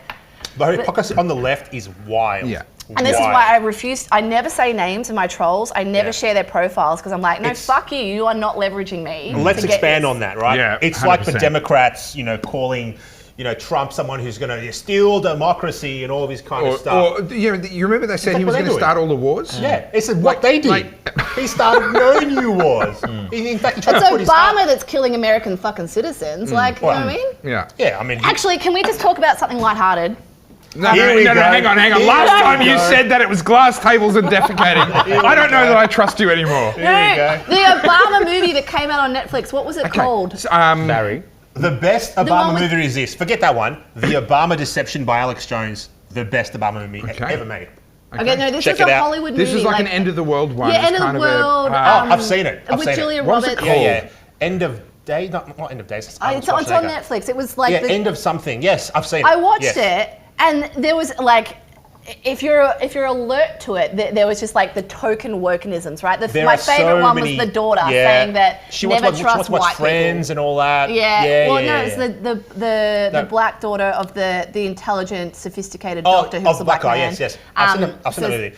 Speaking of which, sorry, I'm going to go on a tangent right now. It's so unlike you. I know, right? It's not possible for me now to watch a movie without picking up all the cues in that movie of what they're trying to program you with. Yesterday, I watched World War Z. Have you guys seen that movie? Yeah. Long time it has ago. all Brad the Pitt. key topics, all the key words, all the programming is there. And a lot of people will just consume the content and be like, oh, we're just watching TV, we're watching a movie.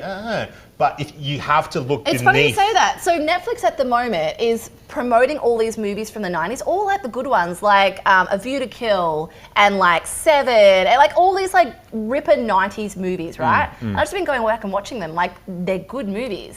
And then, so I was watching early to late 90s and then, early 2000s. And then I watched 2012. Yep. And exactly what you said, 2012 is a doomsday movie. Every movie has a message in it that they want to program you with. And they brought up some things it's about... It's why they call it a program. They are literally programming minds. But it was 2012, that was and obviously I'm watching it in hindsight, so I'm watching 2012 in 2023.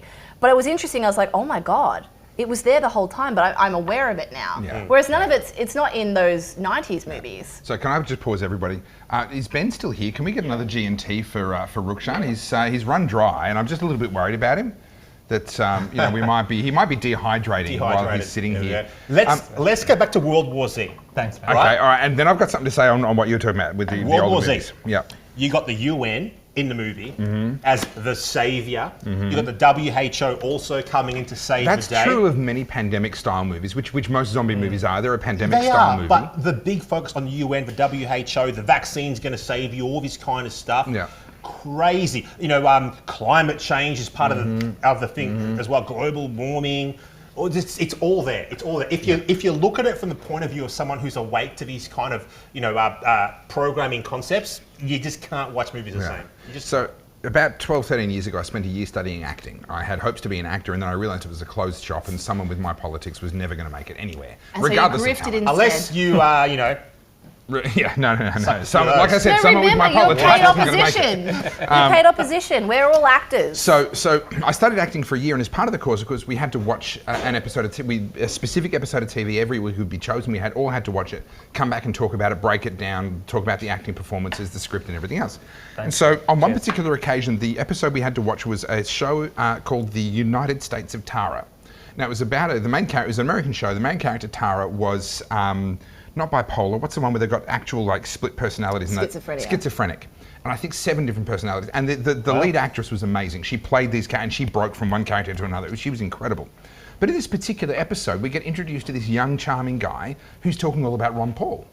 And I'm like, Ron Paul? Yeah, and I'm like, oh, goodness. The libertarian Ron Paul. The libertarian Ron Paul. I'm like, the OG. oh, wow. Like, why are they, like, they're talking really positively about Ron Paul. Can I say one thing? Yeah. Mr. Paul, if you're watching this, I'm a big fan. You helped to wake me up about the Fed and the global financial system 20 years ago. Thank you, sir. So in the first half of this half-hour episode, this character is charming and funny and he's kind of like, wow. And he's talking in glowing terms a lot about Ron Paul. By the end of the episode, they'd destroyed him. It turns out he was a narcissist and a bit of a cunt and blah, blah, blah, blah, blah. And of course, they took down Ron Paul with him.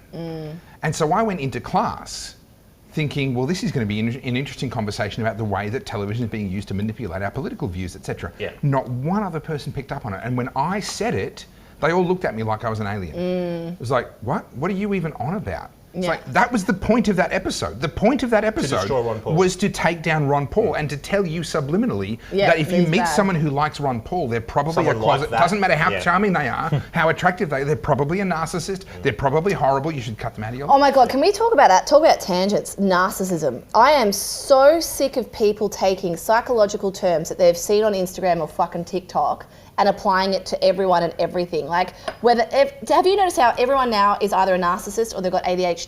Like neurodivergent or whatever bullshit things they say they are. Yeah. You're a normal person who's just fucking like, you know. We used to say, oh, he likes peace and quiet.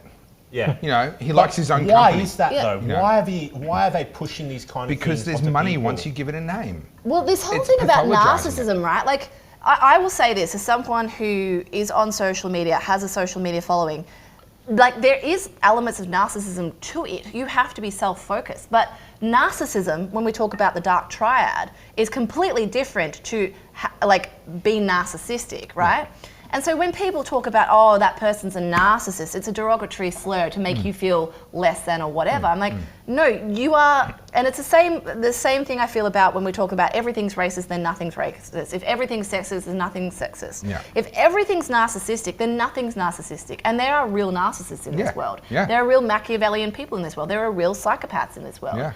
But what we're doing, and I don't know if this is a real thing or if this is something that I'm maybe stretching, but I feel like we are taking all of those dark parts of humans and all of those real, known, recognized things, watering them down. So now it's normalized to be a narcissist, a psychopath, a sociopath. So you remember the movie The Incredibles? Yes. It's this animated, brilliant movie. I actually really enjoy the movie. In it, they end up with this villain who's a young guy who got sort of shunned by the real sort of And you're talking about the cartoon one. Yeah, it's a cartoon. But it's a good, like it's the Marvel action thing? Or? I get it confused with the one with Arnold Schwarzenegger. That's the Expendables. The dude's super strong and the mum can stretch That's and the son is really and fast and the girl black can go outfits. invisible and whatever. And I have a hilarious seamstress who makes all the outfits for the supers, who's just one of the funniest characters. Anyway, the villain at one point is interacting with the dad, and the dad says, but everybody's special. And he says in return, that's just another way of saying that no one is. And even back then, that landed with me. I was like, whoa, the minute you take a definition and you apply it to everybody, you're now actually devaluing it to the point that it's worthless. Yeah. So it's an interesting thing. You're right, I hadn't connected it, but you're right. We're labeling everybody profound. with this now. You heard it here first, people.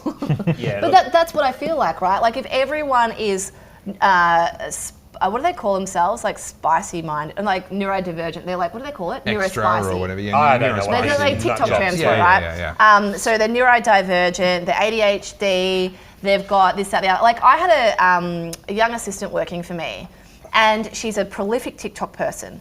She had convinced herself she had BPD, which is What's that? Bipolar? borderline personality. Oh, right. Is it that one? Borderline, yeah.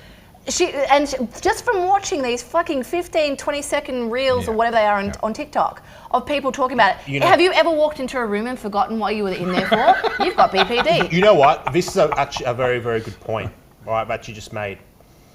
This kind of stuff is wild. And we should not be accepting this kind of stuff in our society. But the worst part of all this is that the people that are consuming this kind of content, the people that are acting like they are today, they will form the politics of tomorrow. Yeah, that's the worrying And this thing. is what you were saying before about the culture war, about how you're saying you don't want to be involved in the culture war, but I was saying it's really important to be involved in the culture war because the culture of the day will form the politics of tomorrow. Well, it's interesting you say that because when I was with Jordan Peterson in Europe, how's that for a name drop? Name drop. Who else used to name drop on your podcast, Rukshan? Joel Jamal. Joel Jamal loves a name. Joel Jamal, you love a name drop, don't you, son? Leave Joel yes, alone. you do, son. And Joel, hope you're doing well, mate. I hope you're doing well, buddy. It was interesting, right? So I've shot Jordan a few times, and like now I feel like I can have like he's an intimidating person in the sense he's incredibly When intelligent. you say So shot, smart. it's with a photography camera. Just to be clear, Yeah. these are not assassination attempts. Yeah. I By just the want way, to make sure everyone understands that. Yeah. I am This is with a so camera. on the AFP watch list for saying we that all way too are. many We all times. are. You know, I actually purchased his book. Just go off on another tangent. I love tangents. Bookmark that purchased spot his because I book. want to hear the rest Yeah. of the story. Yeah. I purchased his book, 12 Rules for Life. Yeah. Incredible.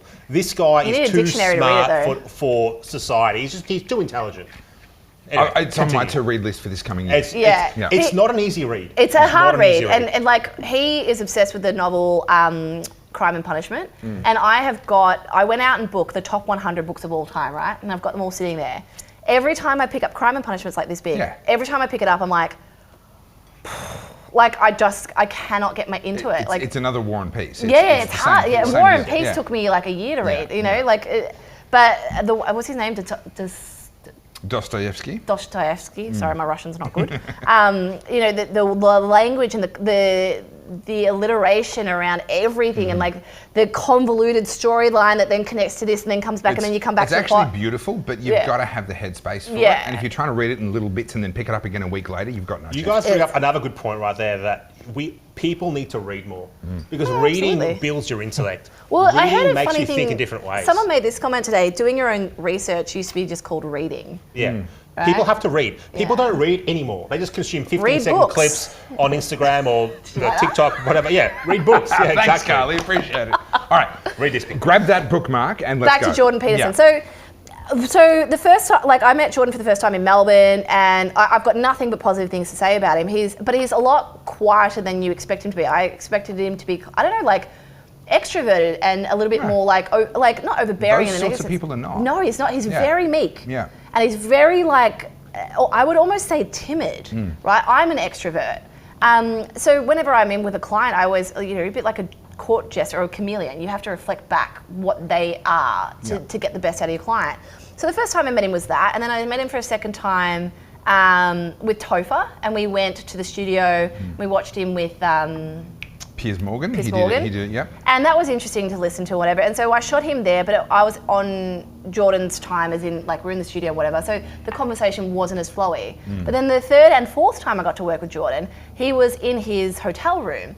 And it felt like we could... He was in his hotel room and in his bathrobe. Was there a glass table in there? bathrobe. Is there a glass table in there? In his Don't bathrobe. desecrate Jordan, no. Jordan, I'm kidding. Big No. fan. We're big fans. Jordan, I'm waiting for him to adopt me. No. So he was staying at the Savoy, and he was in the Winston Churchill suite, and he opened the the hotel door and he's in his like, his hotel robe. To be clear, for anyone that's like, oh, that sounds really creepy, there's other people around. Yeah, okay, there's other people. They're not alone. It was just funny because he was having there a slow for a morning suit and fitting. Yeah.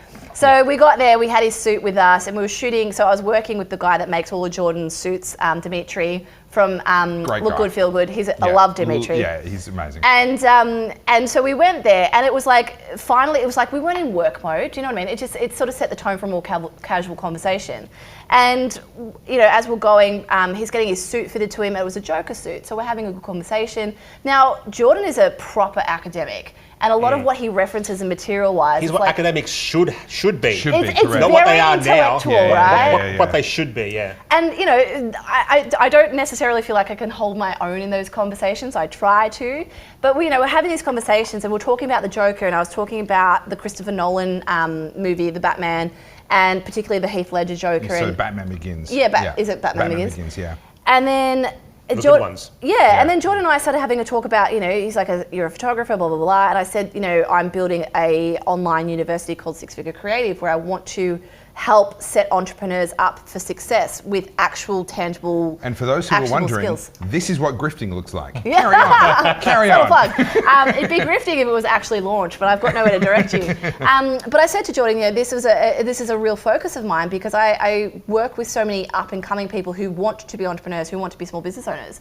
And then, like I said, when they approach the hard work, they get disenfranchised. It's very common these days. And these days have no stamina. Well, this is the thing. And Jordan, throughout the whole of ARC, there was this real, like, old school intellectual artisan approach to it. We had the orchestra, we had choirs, and they would come in with these ancient horns and stuff. And I was like, I don't get it. And then I was like, oh, I do get it. It's like celebrating art and literacy and like all of those beautiful other things, traditions, right? Traditions. And so in this conversation, it was at the end of ARC, and he was asking me, what did you learn? What did you feel like you came away with? And I said to him, I recognized that I always used to talk down my role as being like a creative, like, I always say to people, I'm here to make things pretty. And he goes, no, your role is so important, and this ties back to what you said about the culture wars. He's like, the role of the artist is to set the view of what things will look like in the next decade. Like, it's the artist who is painting that narrative, and we then go on and take that and adopt it.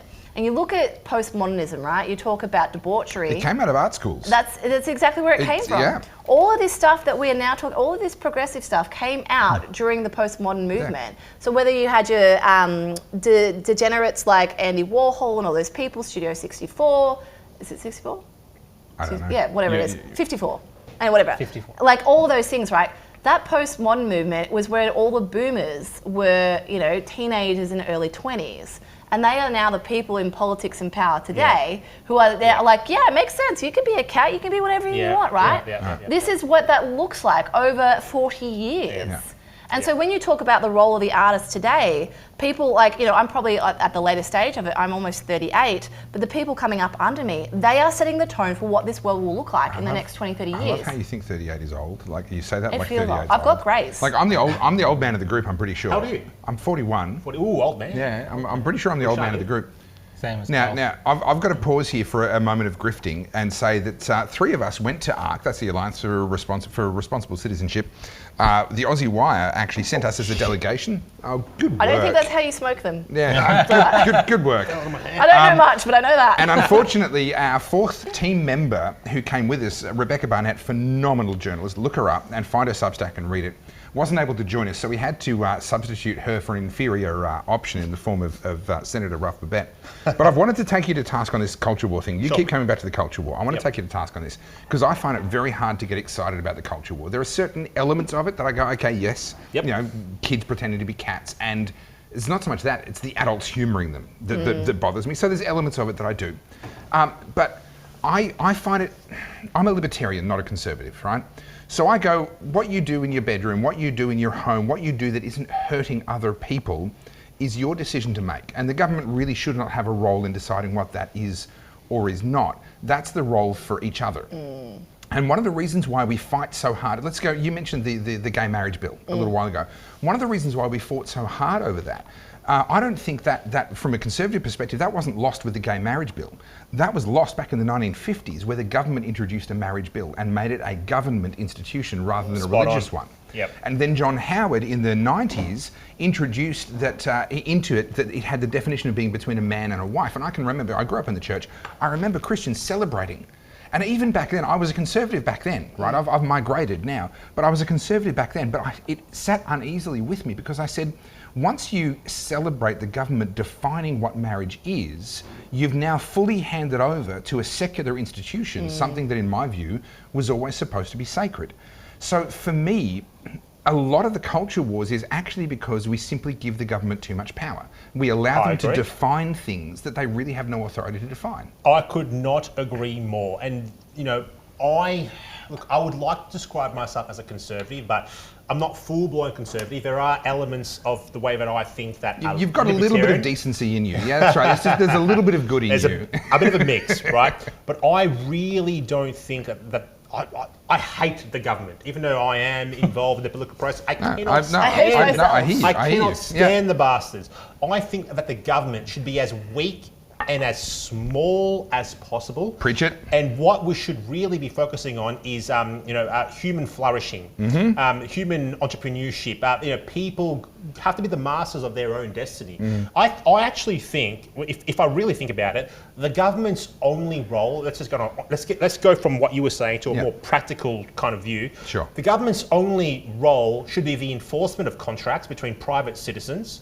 And maybe a few other things like, I don't know, national defence, for murder, example. theft, that sort of stuff. I can agree. There's a victim there. We need law. Absolutely. But what we should all be doing as citizens of this country is thinking of things that we can take away from the government and give to private individuals instead. Let me bounce. That should be our whole ethos. How do we make the government as weak as we can, but still function as a society at the same time? Let me bounce off that and get really controversial. The never-ending battle. Because a lot of the reason why we feel the need to fight over these culture war type things is because the government introduced anti-discrimination legislation.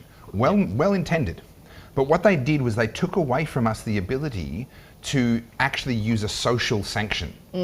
Right? But you only have a social sanction if you have a grounding in your values, granted, all these kind of things. But even if you have a grounding in your values now, you're required by law to not exercise a social sanction. So we can't actually use social interaction. I'm not going to do business with you because you don't share my values. That sounds like a horrible thing to do. But shouldn't you be allowed that choice? Well, correct. That's my argument. Let's get messy. We should absolutely have that choice, but because the government has taken away that choice, now we're all fighting over what the government gets to define things as. Because that personal choice of I won't do business with you, we shouldn't have the choice to cancel another person in the sense of, calling for them to get fired, but we should have the right to stop watching, to stop listening, to stop doing business with, to stop employing. Like baking the cakes for gay couples and things like that. That should be social sanction. The courts and the government should not be involved. I completely agree. But that's that whole parallel economy argument, right? Like, so now what you're seeing, and again, Rukshan, I don't know if you've noticed this in your line of work, because Rukshan and I are both photographers, but I now predominantly get hired by people who agree with me ideologically. Yeah. I'm not because I'm seeking them out, not because I'm pitching to them, but it's just more so we want to support you, Carlz. But do you think because you're more outspoken with your views now and what you believe unfortunately, in? like once you're kind of forced into it. Once the cat's out of the bag, it's it's the first thing. Like you can Google me and straight away people are like, So do you find that too? My clientele is a lot of all this discussion. So you're racist. I don't know what to say. I was going to say my clientele is a lot of ethnics. Ethnics don't. Racist. All these things. Racist, Rukshan. I'm being very quiet. White people. No, I'm being very quiet here because I'm listening to a very white conversation. Fine, black it up for us. Go on. I'm just saying a lot of the things that are being discussed here, ethnics don't care about. They're on a different. That's a good point. Different. That is a good point. And they're living their lives and doing their things in a very different way, even with their children. That's a good point. And even this culture war thing that you guys are discussing right now. Yes, there's a culture war between what we think about, should kids become cats or whatever. Like that's a culture war, right? Yeah. In the West or whatever, in our mind frames. But there's also a culture war where Western values are being replaced because more dominant cultures that have come here from overseas, they're actually protecting their actual cultural identities. And those cultures are actually becoming more the norm. And you're seeing that today. Like I know we haven't discussed a lot of the issues we're having around this conflict we're having in the Middle East, but you're seeing some of these views from those cultures dominating our values here. I'm not saying whether it's right or wrong, but you're seeing that domination because we don't have our own value system. You're making such a good point. This is You why. make a good point. That's a good This point. is why I always insist on values, because if you haven't got your own anchor, you adopt other people's. I honestly don't believe that Australians have, like, they're serious about their values. I would agree I with you. don't think they understand their identity. I don't think they know what they have. But if you I don't ask think overall white Rukshan, Australians do have if those you value ask an things. Australian what are our cultural icons, they're going to say things like But they give Crocodile Dundee, they give dumb answers. Vegemite, and friggin' Tim Tams, right? Yeah. That's like Australians. Not all of them, but majority of them, even as just like a colloquial thing, Yeah, they give like, a dumb oh, answer, yeah. like that's our values. Oh, thongs and friggin' shorts, Yeah, whatever. but the migrant that's here, they don't care about that stuff. Yeah. They understand that this country is weak. They understand that the people that run these countries I are think weak. Australia is weak. In the cultural sense we're talking about. Yeah, in that sense, like we get it. Like it's discussed in our communities. They know. You talk about like the refugees and immigrant crisis and stuff. Half the people here that come to this country aren't refugees. They know they're exploiting the system. They laugh about it. Yeah. But then there's these white people and people in politics. I'm just saying. No, white people say as an it. example. Say what you generalising. think. I'm generalizing, I but understand. these people in politics, they're talking about, poor people, poor immigrants, poor refugees. But the discussion that's happening out in the community is how do we exploit these dumb white people? Yeah, 100%. And how do we get to this country to exploit the system further? They understand what's happening in the West. Yeah. Which is like, it's being, like they think migrants are dumb because maybe they don't speak the language and they keep to themselves in their own communities. But they know what they're doing. You go down Elizabeth Street now. We have a Chinatown on Lonsdale Street, Russell Street.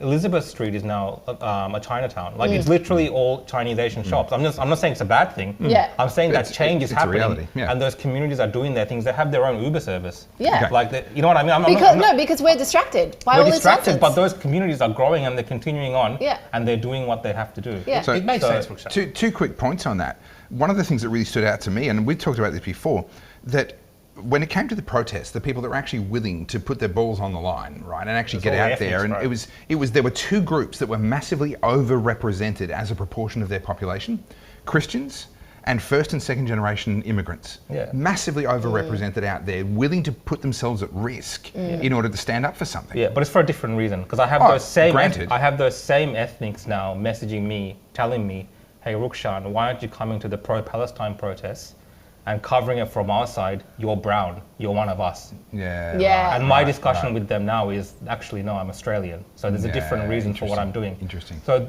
But it's like, that same think, right? That group mentality, like you're one of us, you should be on our side. Yeah. So just like that's it. That's the blanket statement. There's no like, what's your world experience? What's your personal because there's experience? that's what I'm saying. Because there's nothing It's drawing us back to being Australian. Like, Yeah. I talk about We this a need lot. to have a stronger culture of our own Australianism. identity. Yeah, like 100%. our own But it identity. can't come from this the is government. lacking. It can't come from the government. It's No, got to come it from can, us. and it But- has to come from us, but it has to be, the example has to Respected. be set and it has to be respected by the government. Well, this is a perfect example, right? Like you talk about that Australia Day every year. It's They're the trying to same- get rid of it. No, Trying to hang get rid on. of it. Every year it's the same discussion. Invasion Day. Do we cancel the date? Change the date? That discussion has been going on since I was a kid. You know what? I'm glad that the No, British came here. No, hang on. Like, yeah, I'll it's all bet right, on but it, like, this is the thing, right? Why has no one made the decision? You have the same argument every year. I'm exhausted by it. Change it, don't change it. I don't give a fuck. It's but not I'm about it's not about this debate. Is not about the date. Correct. exactly. The date is just It's a distraction. no. It's shibboleth. not a distraction. It's the You shibboleth. change a date, then it's like the next thing. Yeah, What correct, else do you change? correct, What else do you correct. change? It's about the history of what happened during that time. This whole discussion is about that. It's the acceptance. Rewriting history. It's the acceptance by the white people in this country that they're colonizers. It's everything that we're seeing. You know today. what the biggest threat to this country is? I'll tell you right now. It is the white woman, the wine mum.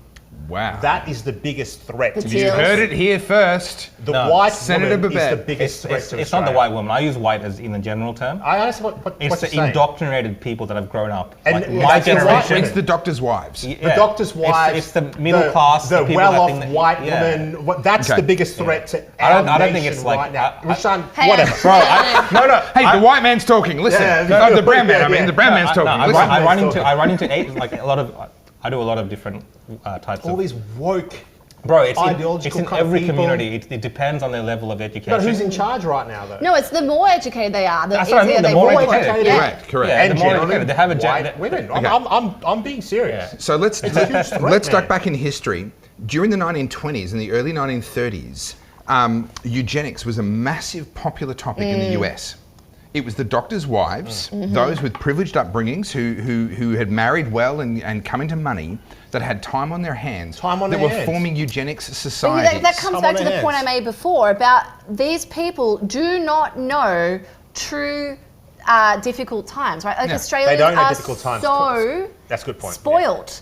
Like But that's true of all of us now. Well, in Australia, 100%. I was born in Australia. But Like, unless you've freaking travelled and privileged. you've gone through things, but you are aware. I've that travelled and I'm yes. aware. Yes. Yeah. Whereas the average person, the average Australian, and I hate talking in absolutes because it kind of tars everyone with the same brush. So I don't want to say Do it. white It's good people or clickbait. whatever. It's good Just do clickbait. it. It'll make Do the it. video go Yeah, do viral. it. Do it. But the issue is, right, you've got people who are finding problems because through struggle is what builds your strength, right? Like Yes. if you don't go through tough times, it's Yes. really hard to develop your character. Yes. So what do you do if you're not going through tough times? You invent them. Yeah. You have a culture war. You start questioning your gender. You start wondering what friggin' sexual proclivities you have or whatnot, right? So these people are creating these problems, which is why to the ethnic community, we probably look like we're fucking crazy. No, we are, like you said, like we're almost like a victim of our success in the 100%. West. Like we have it 100%. too The good. house of cards is falling because we're This goes back to Rome. Back to the Roman Empire. I can talk about Roman Empire. We are great point. We're a victim of our all own empires success. implode. All empires self-destruct. You get to a point where you're so wealthy, so rich, so Yes. prosperous. Yes. Where the only way is down. Yeah. The only way is down. Okay, so what's the way back? Free enterprise. What's the way back? That's a good question.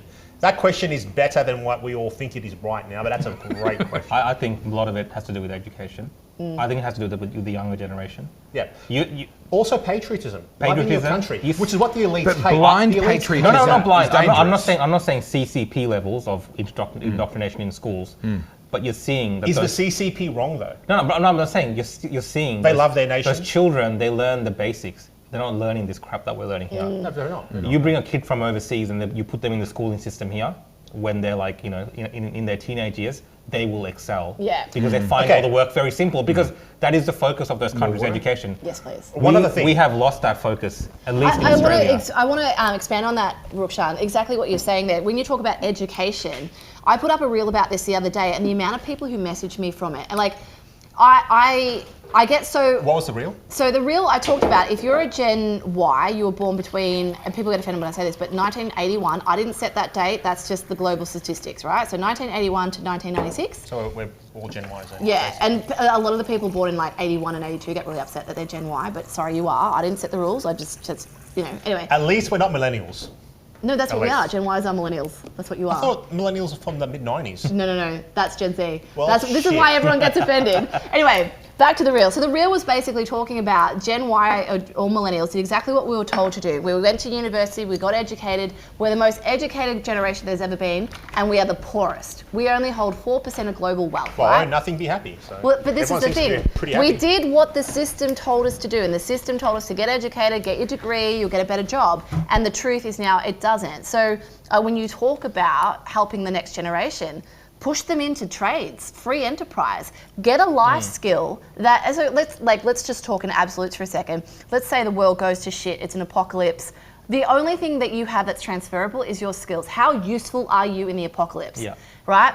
You are good at farming, I am good at building. Yeah. Hey, you can help me grow my tomatoes, I'll build you a fence. Yeah. Do you know, like, Yeah, look, I don't think necessarily education means maths and English. I No. think it means like trades. exactly. skills, It's and going different back things to like those, this. whatever that skill is. And Yeah. like, we all have natural talents, right? Like, for example, my brother is a really good example. He is someone that should have been pushed out into a trade when he was in year 10, but my parents made him finish year 12 and then he went and did university. He could have been a millionaire plumber The by biggest now. mistake I ever made was going to university. I agree. Yeah, Me I too. mean, I think that's a University mistake I is made as well. designed to train workers, modern day slaves really, Yeah. more than designed to train free independent people. It's that education as a younger person to your teen years that's important. Yeah. University, like after like a certain age, 16, 17, whatever direction you go in is okay as long as you have I think that it's also education if you have in that the grounding. home. I think a lot of the parents, and this is why parents are getting surprised by this whole, kids being cats and litter trays, because the parents were like, oh, the education's taken care of. I don't need to think about that. Our parents' generation, the boomer generation, they were brought up predominantly by their parents. They had those values instilled in them, and the community. Let's get into the conspiracy stuff for a second. Is that all by design, though? Is the whole system designed to take parents away from their children in order so that the system can raise their children for them? The whole purpose of education and school, if you look back to the early 1900s, was to create more workers. That's the whole point of it. Create workers. People that are smart enough to run the machines, but not smart enough to realise what they're actually doing. They are the machines. And this is the thing, right? They're part of that system. So perfect example, I went to Deakin University, which I think now is one of the wokest ones, right? It's up there. Well, I think they're all pretty bad. Are there any non-woke ones? Yeah. No. And when I was at Deakin, this is my personal experience, and this is why I speak on it. I am tertiary educated. I was the top of my class, HDs the whole way, right? I did exactly what I was told to do. I was completely unemployable for 2 reasons. One, I had no actual skills, no real tangible, like any company that took me on had to train me. Because I could talk everything about art theory. I could sit there and do all these amazing art pieces and talk all graphic design nonsense. But could I practically sit down and do something in an hour? No. And whereas all these people who went to TAFE got those jobs. Now, I was told, go to university, get top grades, you'll get top. And so, I learned that lesson very young. I was completely unemployable with my degree. And I ended up getting a job at Fairfax. Now, Fairfax is now owned by Nine, but back then it was The Age and all the local papers. Sydney Morning Herald, all that. Yeah. And so they had a system where it was their own plug-in to Adobe, and you had to learn their plug-in to be able to, we used to make the ads that went in the papers, and it's a 24-hour turnaround, right? You don't get a whole semester to design something, you get 45 minutes.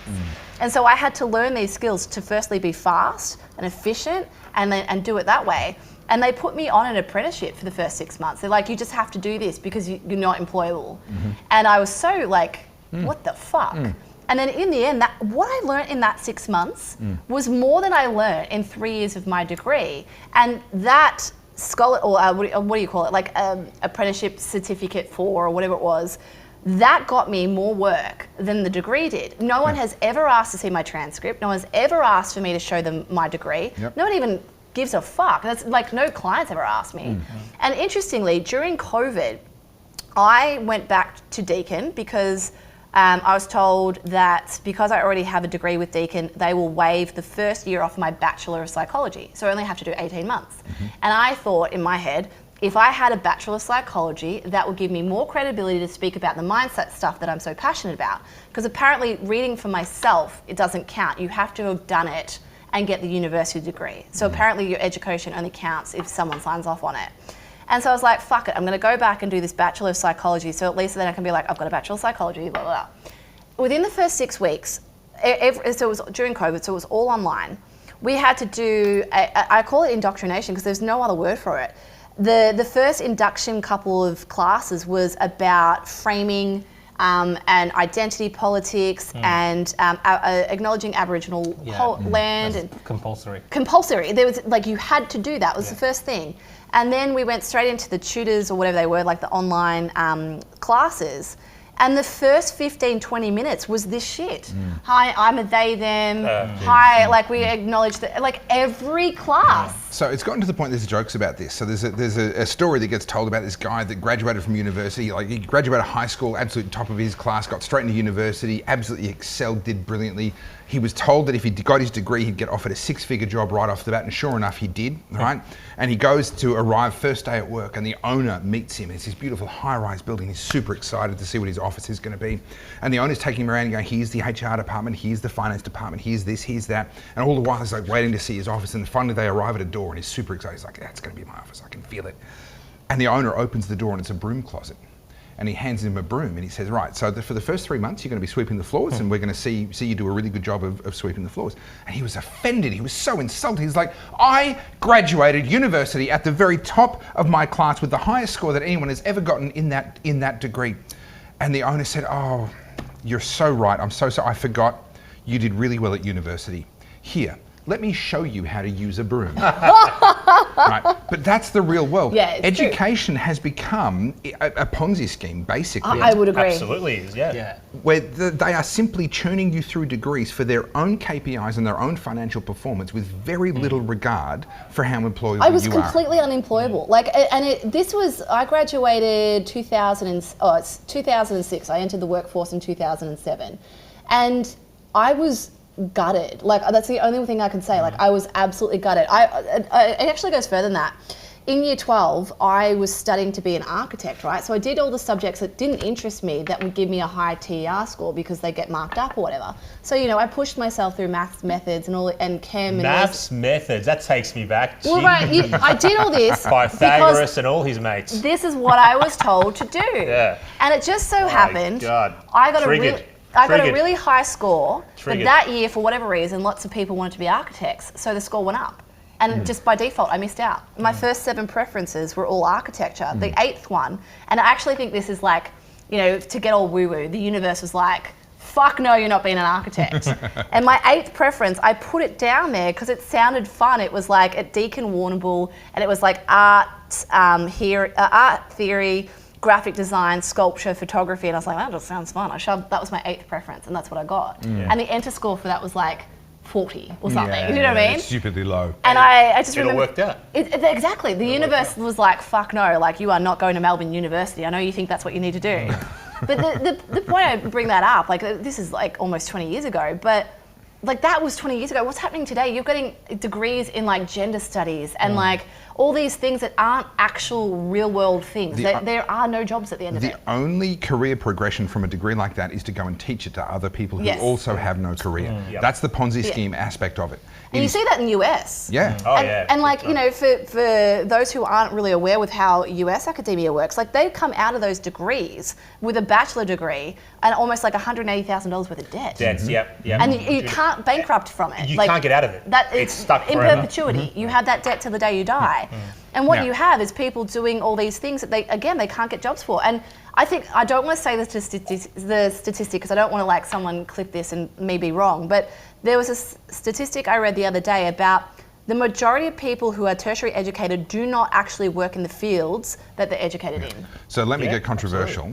The cause of most of this is government-funded tertiary education. I would agree. If governments were not subsidising funding, or in the case of the US, giving loans, you wouldn't be doing it. You would be looking at your degree with a much clearer eye to decide, does this really lead me to an income? Is this really going to be worth the $40,000, $50,000 that I have to put in of my own money? I can add to that, just like a little anecdote. I had a student recently who is already tertiary educated in something completely different. A perfect example, someone that's not working in the degree and wanting to do photography. And they said to me, I say they because I never like to say people's names. I don't want to like throw anyone under the bus. But they said, I need to go back to university and do photography because I need to learn it. I'm like, I learned everything I know off fucking YouTube. Yeah. Do you know what I mean? Like, and now you're photographing some of the biggest names in the world. Exactly. And I'm like, get this out of your head. You do not have to go back. And she's like, it doesn't matter. I'm like, it does matter. It's going to cost you like 40 grand, whatever. Is that all by design? Well, no. From the universities, yes. The comment they made was, well, no one will take me seriously unless I have that degree. And I was like, Gordon Ramsay didn't ask me if I had a degree. I was homeschooled. I never had a single certificate to my name.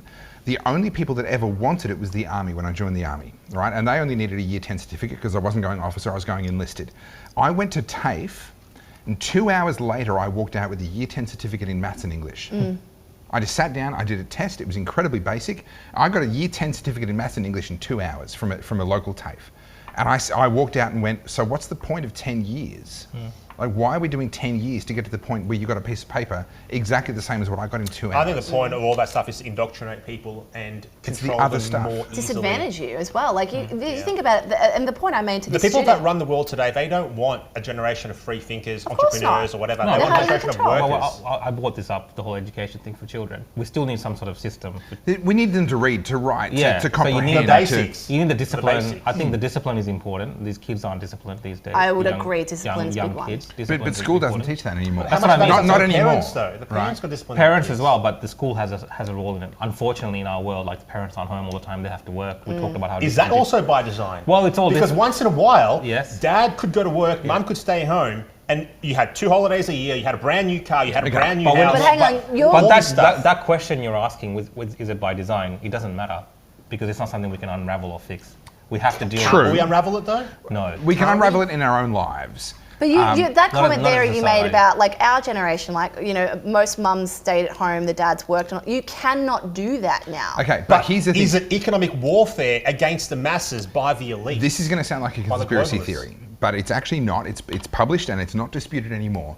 That the FBI partnered with the US government in the 60s and 70s to normalise mums working in order to grow the economy. I have heard that. If you want to get a better, it's absolutely true. If you want to get a bigger GDP, the fastest way to do it is to have more people in it engaged in... More taxpayers. More money changing hands. So if a mum cleans a house and cooks meals, that is not as good from a GDP point of view as if you pay someone to clean the house and prepare meals for the kids while the mum's out there working. The net result from the life quality of the family might actually be worse, but the GDP figure is better. And the FBI literally colluded with the US government to try and create a situation where they normalised women working and made it so that they had more people generating more GDP. Is society better off from that? I don't think so. That's another question. So GDP is a lie. I'm going to end up being a trad wife at the end of this conversation.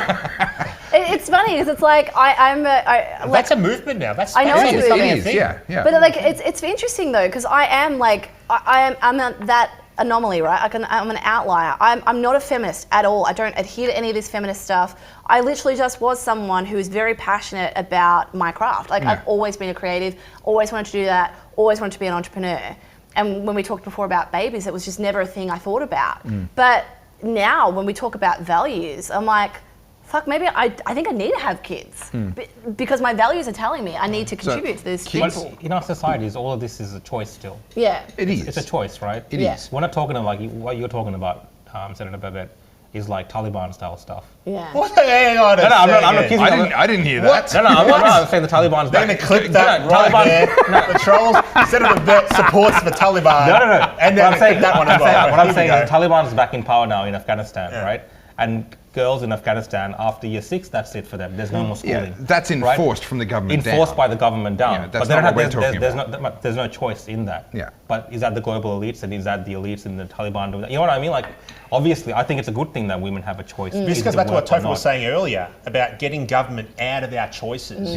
We've got to remove and have social aspects to how we behave. The social sanction. Can I take the conversation away from social politics for a second? I want to ask you guys, like, as you sit here with whiskey and cigars sitting here, if you have a look for, like, I'm talking, like, I don't want this to be political, so don't bring politics into this. I just want to ask a genuine question. You look about how we connect back to nature itself, right? Like, we are a species that co-inhabit this planet with a whole bunch of other species. We are all meant to be connected in this circle of life, ecosystem, and whether or not you're religious or you're not. Like in The Lion King. Correct, right? Like, but the point I wanted to make is, like, as time evolves, we have been as disconnected as possible from everything that genetically and biologically is true to humanity, right? Like, if now it's like if you got a headache, take a Panadol, take some pharmaceutical. If you got this, go into this system. Don't take off your shoes and go outside. Don't get sunlight because the sun will burn you. Don't get fresh air, the fresh air will kill you. Like all this stuff. And I can't help but look at this. Like, and again, it's hard because you have to exist in this world that we live in. But then part of me is like, I would love to live disconnected on a farm somewhere. So a lot of that comes back to the pathologizing of everything. Yeah. Right? Where we can no longer actually deal with something at the cause because there's no money to be made. Correct. In that. We have to deal with the symptoms because we can keep on selling you something. Or you have to make people systematic or believe they have symptoms. Like this comes back to the ADHD thing. But can I add another layer? Sorry, before we talk about the ADHD thing. There is a real worldview dichotomy here. So I'm a Christian, Bible-believing Christian, and I read my Bible and it says that the human race was created as something special and distinct, right? There's a reason why we're the ones that have actually sort of colonized the planet, so to speak, more so than any other species you can look at.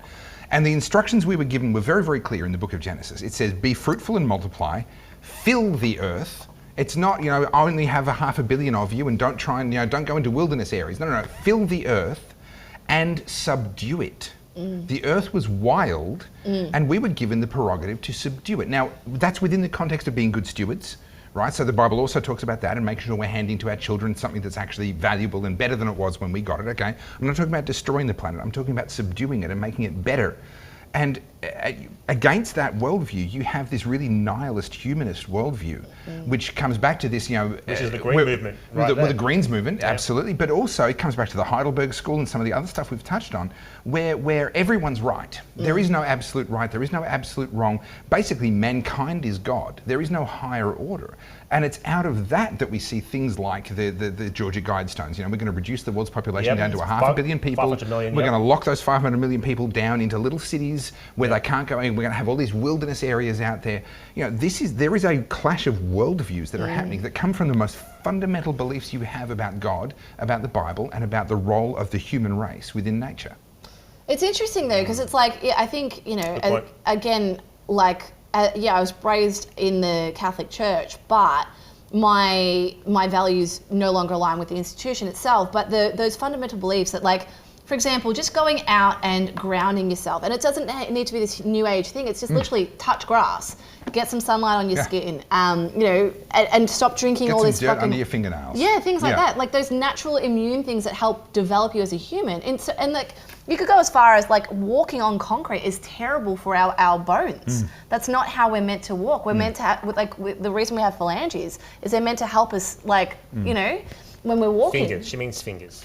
And toes. And toes, yeah. It's but like the appendages. The reason we have those things, those biological structures, is so that we can connect to the world that we live in, the earth that we're a part of. And it feels like I'm very mindful, like I've got an immune issue, right?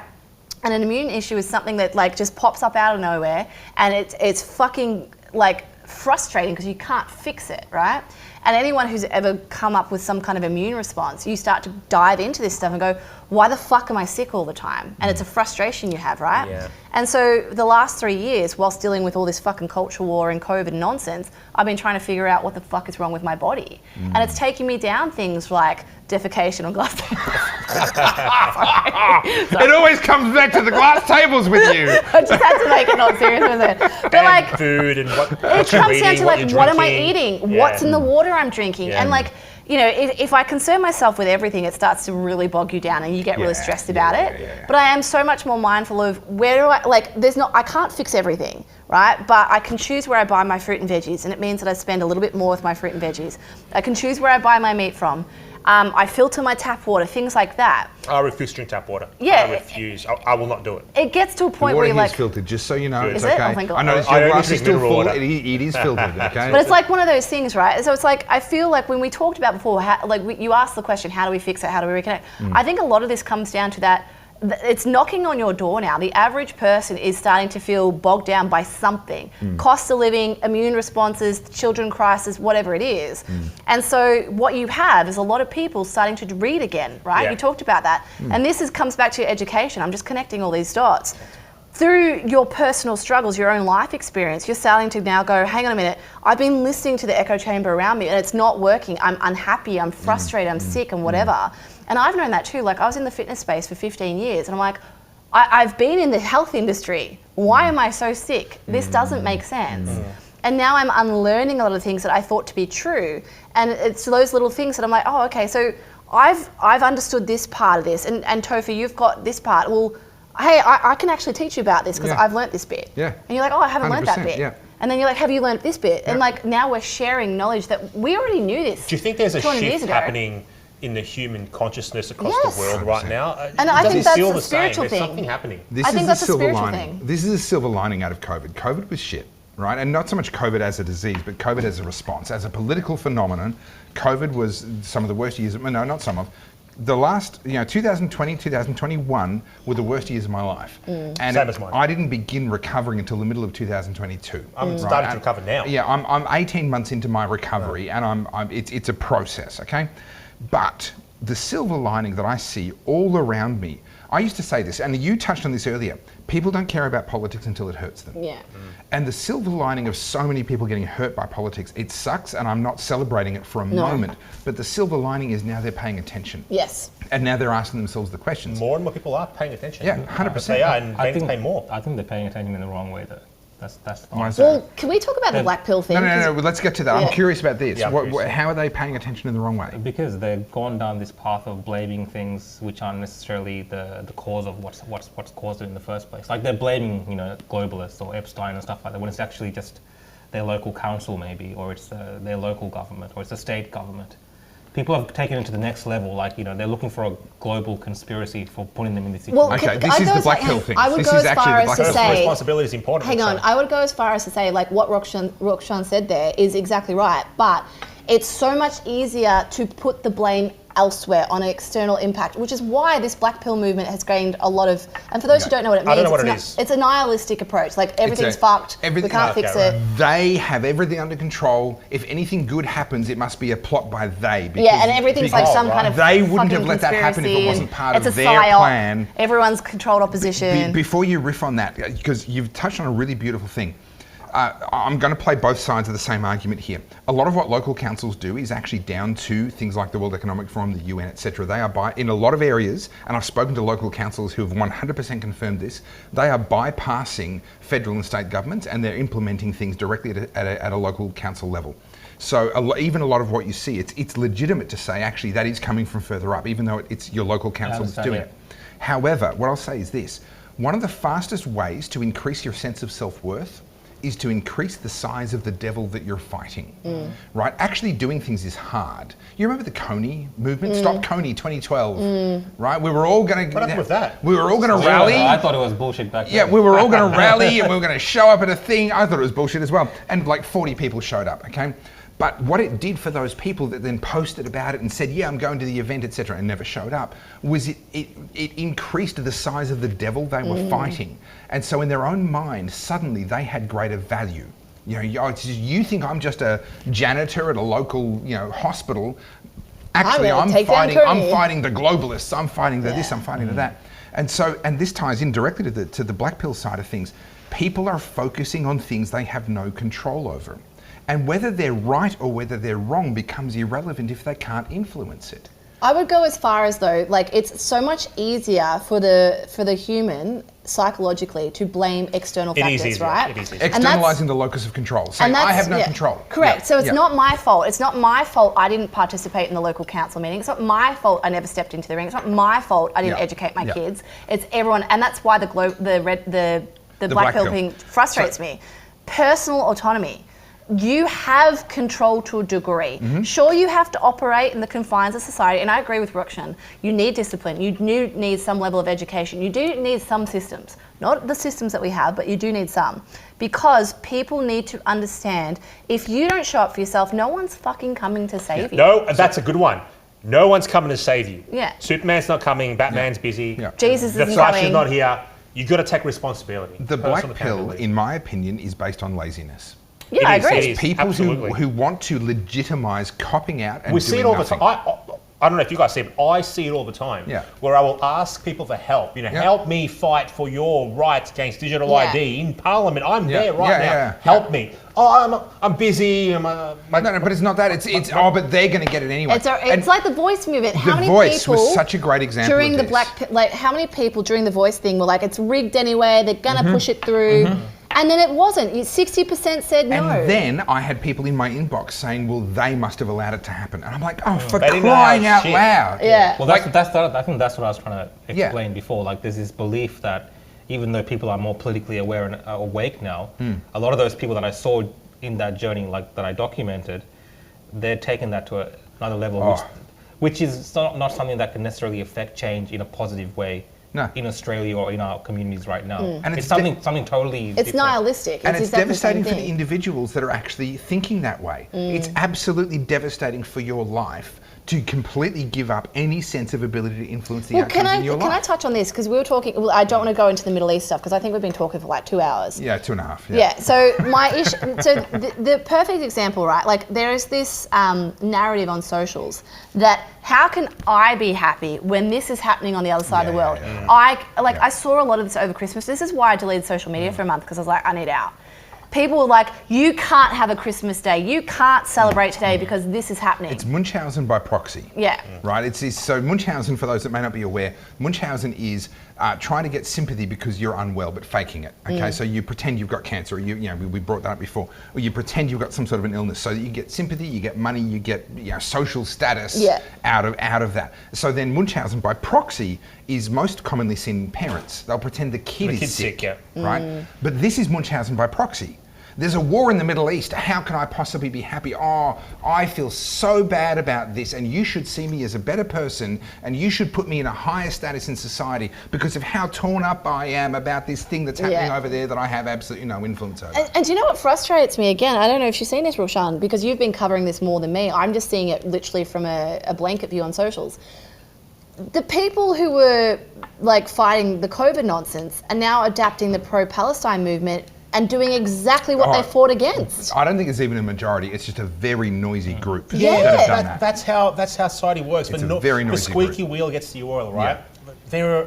This is what I was saying. I was saying this earlier about how the normal, regular people, which probably in the majority, but they're not vocal enough. Yeah. And it's the nut jobs. But that's where the social sanction comes in, right? If we could speak with our wallets by choosing who we did business with and who we employed and all that sort of stuff, our voices, even though we might be quiet in the public sphere of public opinion. You're seeing that now, though, even though like you're not meant to. Look at Disney. Yeah. Disney, look at oh my Netflix. God. Look at a lot of what's happening. We are now finally, in those areas, there aren't laws to stop us from doing that. But a lot of these anti-discrimination laws, although I will accept that they were well intended and there may have been real problems they were trying to address, the effect they've had is disempowering the individual. The worst things, though, in our histories are done with the best of intentions. Usually, yes. Well, they say the road to hell is paved with good intentions. Yeah. So, Well, but history you're teaches seeing that parallel economy, right? And I touched on this before. Like, I tend to get hired by people who are politically aligned with me, not because they want someone politically aligned. Because you're vocal about who you are. Yeah, and they're like, no, They like discover you. They come across they you. find Yeah, me, right? yeah. Like they're like, oh, she's a wow, like an unwoke photographer. How bizarre, how novel, right?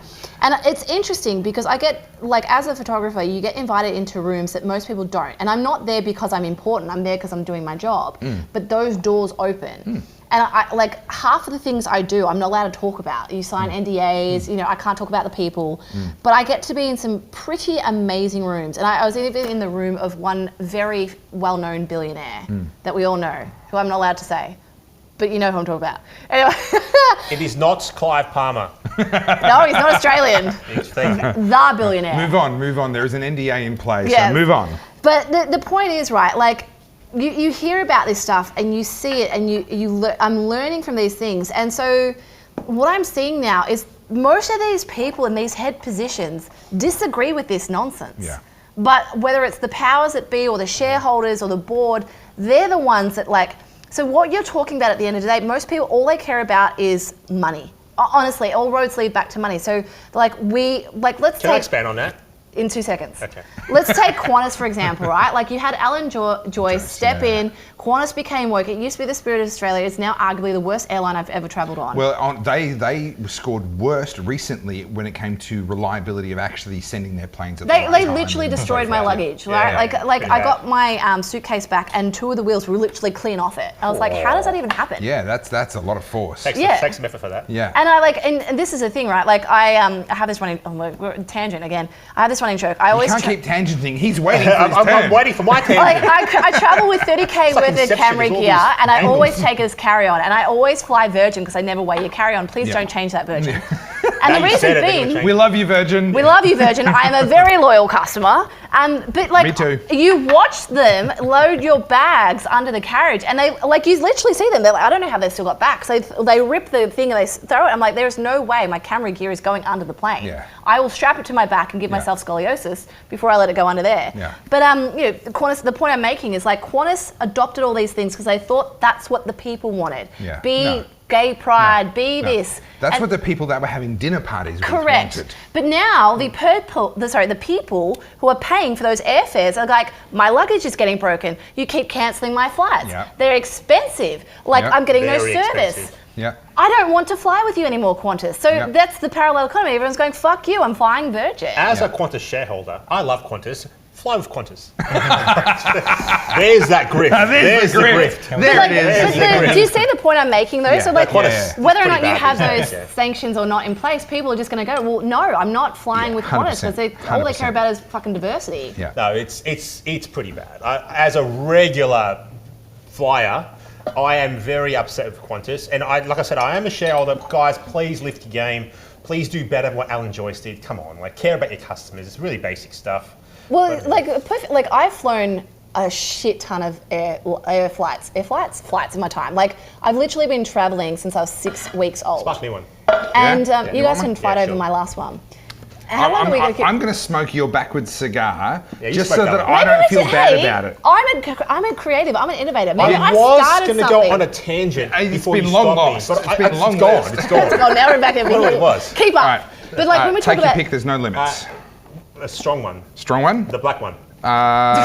This is actually one. the strongest. That's going straight to Twitter. Yeah, so that's what I just had. Edited This is actually the strongest in terms of the flavour profile. It's the boldest. All right. Thank you. The point I wanted to make though is like people are still voting with their dollars. Like there are like I won't go. It's the one thing we can still do. Let's talk about I think movies. the average person really doesn't understand how powerful they are.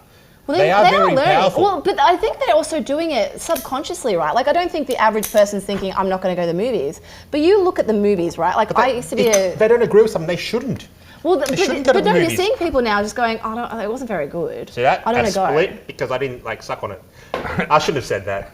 That's going. That's some trolls. That is gonna going cut straight that. under. All right. That's So some hang on. This is a moment for me to advertise the Cigar Professor. No, I can't the advertise the Grift? Cigar The Grift? Professor because there are advertising laws in Australia that say we can't advertise tobacco. Oh, yeah, So, okay, yeah, fair but what I'm doing here, this is called Perfect Repair. This is a cigar glue that I'm going to I don't want to apply. smoke chemicals, man. No. What is This is exactly the same stuff that they used to actually put the It's like the wrapper. smoking, No, to put the fluoride. wrapper around it in the first place. But I'm not going to ask you to smoke this. I'm just repairing it for me to smoke later, and I'm going to get you a new one. Ah, good man. Yeah. All right, good. But that will fix it. So that That's the split will be cutest gone. thing I've ever seen. Yeah. What's it called? Perfect repair, and this is called a perfect draw. So this, can I- if you get a cigar that's plugged, which you love Cubans, Cubans plug Yep. unusually often. This is the tool that you use to actually then sort of poke into the cigar and remove a little bit of Open it up. tobacco, Yeah. and it opens it up much better than a toothpick or any of those sorts of things. Well, But there Did you know let me there's cut you a different one. this level of... Cigars had are my Barbie dolls for suspicions. dudes. I had my suspicions. I thought wine drinkers were wankers, but I think cigars are way worse. No one tops me for wankiness. That'll go viral as well. Yeah, that'll go viral. Rukshan, would you say, in the small business community though, like whether or not they're doing it deliberately or it's just like naturally who they gravitate towards, there is a parallel economy forming simply because people are like, I just don't want to do business with it. They're too hard, they're too difficult, they're too complicated, it's just easier. Because I have been hired, I'm usually the fixer-upper. Like they've hired someone. They've hired someone who did a terrible job, and then somehow I've been recommended, like, oh, you should get Carlz, she's really good. And I come in to like fix up mistakes and whatever. And they're like, oh, I wish I had known about you sooner. We would have hired you first. And the reason being, like, and I don't want to shit can these people, right? Like, I think they do have, a lot of them have good intentions, but they come into the job and they're like, you know, my pronouns are this, I expect that. Like, they want the red carpet rolled out for them. My pronouns are this. Well, and the average person's like, we can't accommodate that, man. Like, we're just here to do our job. And you saw this recently, actually, with a Netflix actor who was trying to get on a Delta Airlines flight and was like carrying on about being misgendered. I don't know the story. Can you tell? Yeah. Well, tell the audience the story. I'll give you the. I have no idea. The person working on the gate was just The person, it was 3 days before Christmas, and this guy who's like D-grade celebrities on some Netflix show. I have no idea what their name is. D-grade. Like, I have no idea. Well, I just don't know who they are. Him, her. It's a they, them. Zim. And for what, like, and I think it was like a really simple conversation. It was not even a thing, but this guy, because he's an actor, and it is a male presenting person, whatever, is an actor and was like, oh, you misgendered me. So there was no problem. But this person made a problem, and then of course gets the phone out, starts filming, and you just know this was a grift, right? He was just trying to do the whole Jessie Smollett thing. Sympathy. And the guy at Delta's just like, you really want to do this 3 days before Christmas? Because I got the authority to kick you out, man. Like, you could just tell he's like, I don't have the patience for this. Like, I've been dealing with people like you all day, like not just difficult customers all day. The last thing I'm going to do is try and be a gotcha moment for the internet. And he responds with the way most people are responding, like, I'm not indulging this. Like, not serving you. Okay, so this is a rising trend, and it gives me some hope. We just saw Vivek Ramaswamy. I know the video that you're referring to, and I love it. It's brilliant. So there's an Associated Press report, I believe. Oh no, it might have been Washington Post. Who knows? One of his Washington Post. They're all the same. Yeah. Comes out and tries to do a gotcha moment. Why don't you say something bad about white supremacy? So you haven't actually disavowed white supremacy or whatever the expression was. White supremacy or something like that. And Babet comes out and says, I'm not genuflecting to your religion. I'm not going to give you your little mantra. And this is how we need to deal with this stuff. But you are, but that's what I'm saying. Like, people are doing that, not necessarily because there's a movement, just from a sheer frustration. Like I said, they get to a point where they're like, I'm fed up with this. They're done. Shut up. Can we talk about the US elections that are coming up? Sure. You can. I'm going to leave. This is the moment where I crack the shits and just... Crack the shits? All right. So we'll see you in a minute. Wait, I didn't take this off. Do we like Trump or not? It's so difficult. Okay. I am Team Trump. You first. I'm Team Trump. Right. I am Team Trump. Yep. I am... You're Team Trump? Why are you Team Trump? Huh? Why Team Trump? Why not Team, I don't know, whatever else? Why not Team Hillary? Why are you Team Hillary? Well... And when I say Hillary, I know she's not running, but yeah. She epitomizes everything that Trump is not. Yeah. Look, I think Trump brought in a real change in 2016. Did he though? I think so. A change in mindset about how we view politics. Yeah. I think it was important. A change in self-perception, maybe. No, like just a general awakening of people in terms of how twisted the media is, and not so much in the way that the media... Trump is the one that really introduced the fake news. No, but he exposed that in a way. He exposed it. When he was attacked, he exposed it for many people that saw the ridiculousness of these types of attacks. It actually played into the things that he was talking about, trying to expose. And I think a lot of people woke up to that during that time. I truly believe that. Yeah. Okay. During that period what he says is very true. What he says is great. No, I'm talking about the general population. The general population. For the normies. For the normies, yeah. I'm not talking about the intellectuals, the politically aware, people like Topher and stuff, people who smoke cigars and talk about politics. Not them. Maybe for them, Trump is not good. But for the average person, he resonated with them. I will say Trump is less bad. He spoke their language. If I was in America, I would show up and I would vote for Trump. But I would do it with a heavy heart, because if you look at Trump's record from his first 4 years, it's not perfect. I agree. Well, no, not perfect. He increased the US debt by as much or more than any previous president. I get it, but at the same time, he is working within a system that is not perfect. You had people still beholden to his system. You had people within his own, in the Senate or whatever, working against him. The changes that we want aren't going to happen. But look at Javier Milei. He goes in there and he says, right, we're going to make... He's at a different time scale. System. That country is destroyed. No, it's a different system. Like, Trump can't put through some of the... Neither can Javier Milei. It still has to get approved by them, but he's putting it forward to them, saying, hey... Different mindset, different concept, different media, different everything. I know what you're saying, and I tend to want to agree with you, but Argentina is way down the line. Yes, it is. It's the US in another 60 years. Yeah, 60 years more than, So I made it, a couple of things about Trump. I was in the US in 2016 before the election. My wife and I came home saying Trump's going to win. It was so clear when you were on the ground in America, Trump's going to win. Forget what the polls are telling you, forget what the media is telling you, Trump's going to win, and sure enough, he did. I then wrote a blog post, which I've still got on my site, topherfield.net. If you're looking for a grifter, topherfield.net. That it's still there, where I made predictions about what a Trump presidency would mean. And I said, I'm concerned about what he's going to do financially, because I don't think that he's actually financially conservative. And really the only good thing I could say about him was, from a foreign policy perspective, I think he's going to be really good. Solid, yeah. And I believe that proved to be the case, how in my opinion. How can you be financially conservative in a system like that? Well, but the president still matters. The president has the bully pulpit to call out the Congress and to call out the Senate and to say, you guys are approving the biggest spending bills in history, and this is a really bad idea. He never did that. He supported the spending. Now, I would still vote for him if I was in the US, because he's a much less bad option. But I'm so sick of the lesser of two evils argument. Can I interrupt? Wait, hang on. No, you weren't even here. Out of this conversation. Gonna make some shit up. Just wait your turn. Yeah, wait your turn. The changes that you're talking about. Where are my sandwiches? Where's my sandwich? I was just thinking that. I'm actually hungry. I'm trying to tell you, man, Taliban. Get out of here. The changes that you're talking about, Topher, I agree with what you're getting at, but I don't think America or the West overall is ready for it yet. Gosh, but we need to be, otherwise we're going to end up where Argentina is. Like we have to get ready for it now. I think it has to get that bad before the average Joe Don't realizes I don't what's think going it will on. get that bad. I don't I think reckon it will. I reckon it will. There's nothing special about us that stops it from happening. I think like I'm an optimist, right? Like, but my issue with the whole Trump thing, and I mean, I was completely had no idea what you were talking about before, but with that, like I had someone, every other woman, you just came in and gave your opinion without knowing what was going on. I'm a colonizer, mate. That's what we do. That's true. Colonizer. Tying all the threads Colonizer, it's all joining up.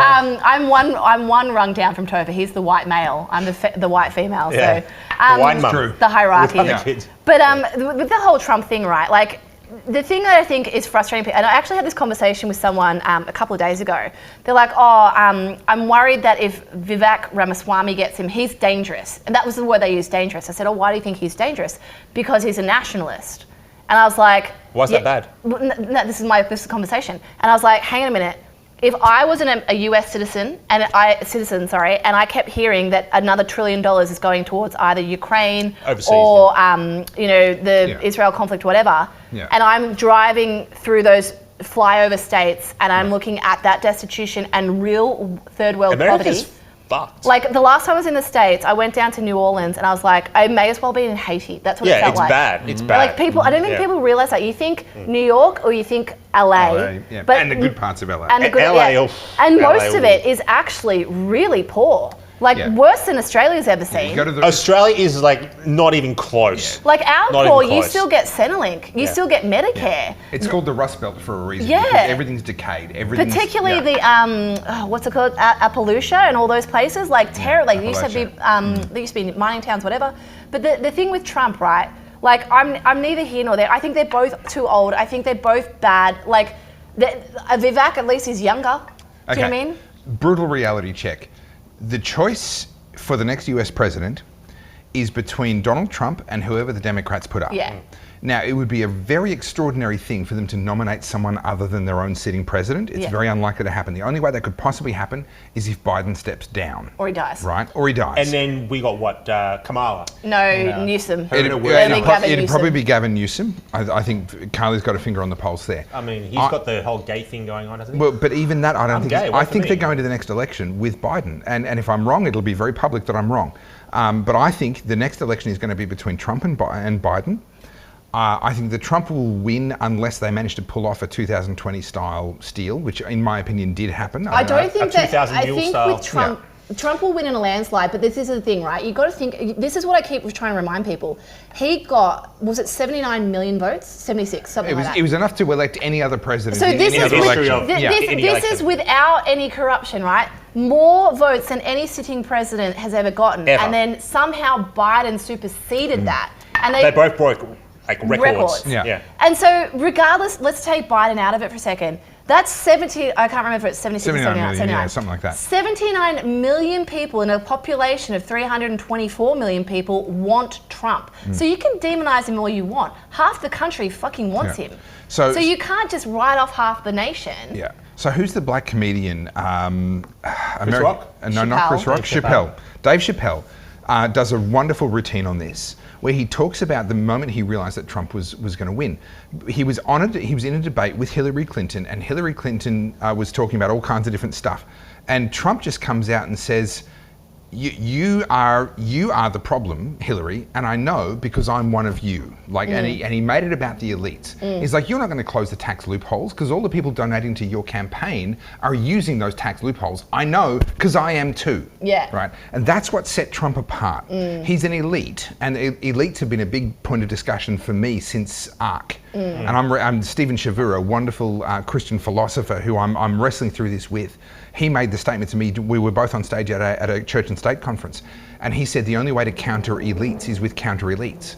And I wrestled with that idea, this concept that we need elites. I'm like, no, let's have a grassroots movement.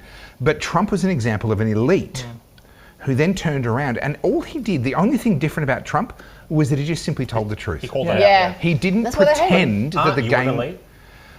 Maybe I am now. So here's the thing. There's two different kinds of elites. There are elites that were selected by the market, right? Now, whether that's with money or with eyeballs. Good point. Okay.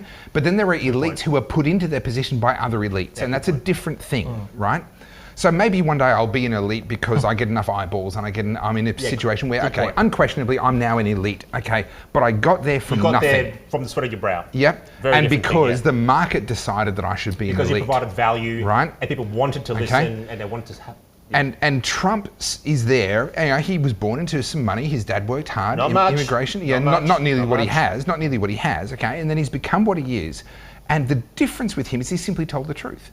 He just said, "This is how it really works." Well, this is why they hate Musk. This is why Musk went from being a hero to a now villain. In how long? Like 4 years. Yeah. He's now like a villain. Wow. And you know, his response to the whole Disney thing, I know that went viral, but like, he was literally saying what you want. How he told that Disney was to get... so you want to bribe me with fucking money? That was so funny. Go fuck yourself. And it's like, but that's he what literally makes said that, everyone. He said those repeat, and he doubled down and tripled down. Like, and the CEO of Disney was in the front row. That's what I Not mean. everyone knows this. The CEO of Disney was in the front row at that event. And he goes, "Hi, Bob, if you're here." Yeah. And this is the thing, but Bob Iger is actually responsible for some of the biggest commercial deals that have ever been done. Like when he was at Disney, forgive me if I'm wrong, but I'm pretty sure he took on Marvel, definitely, but I'm pretty sure he closed the deal with Lucas Productions. Oh, wow, okay. And so Bob Iger is the one that made Disney what it was. He's kind of the hero. So, but then all of a sudden, like all good empires, they have, or emperors even, they crumble, right? So Bob Iger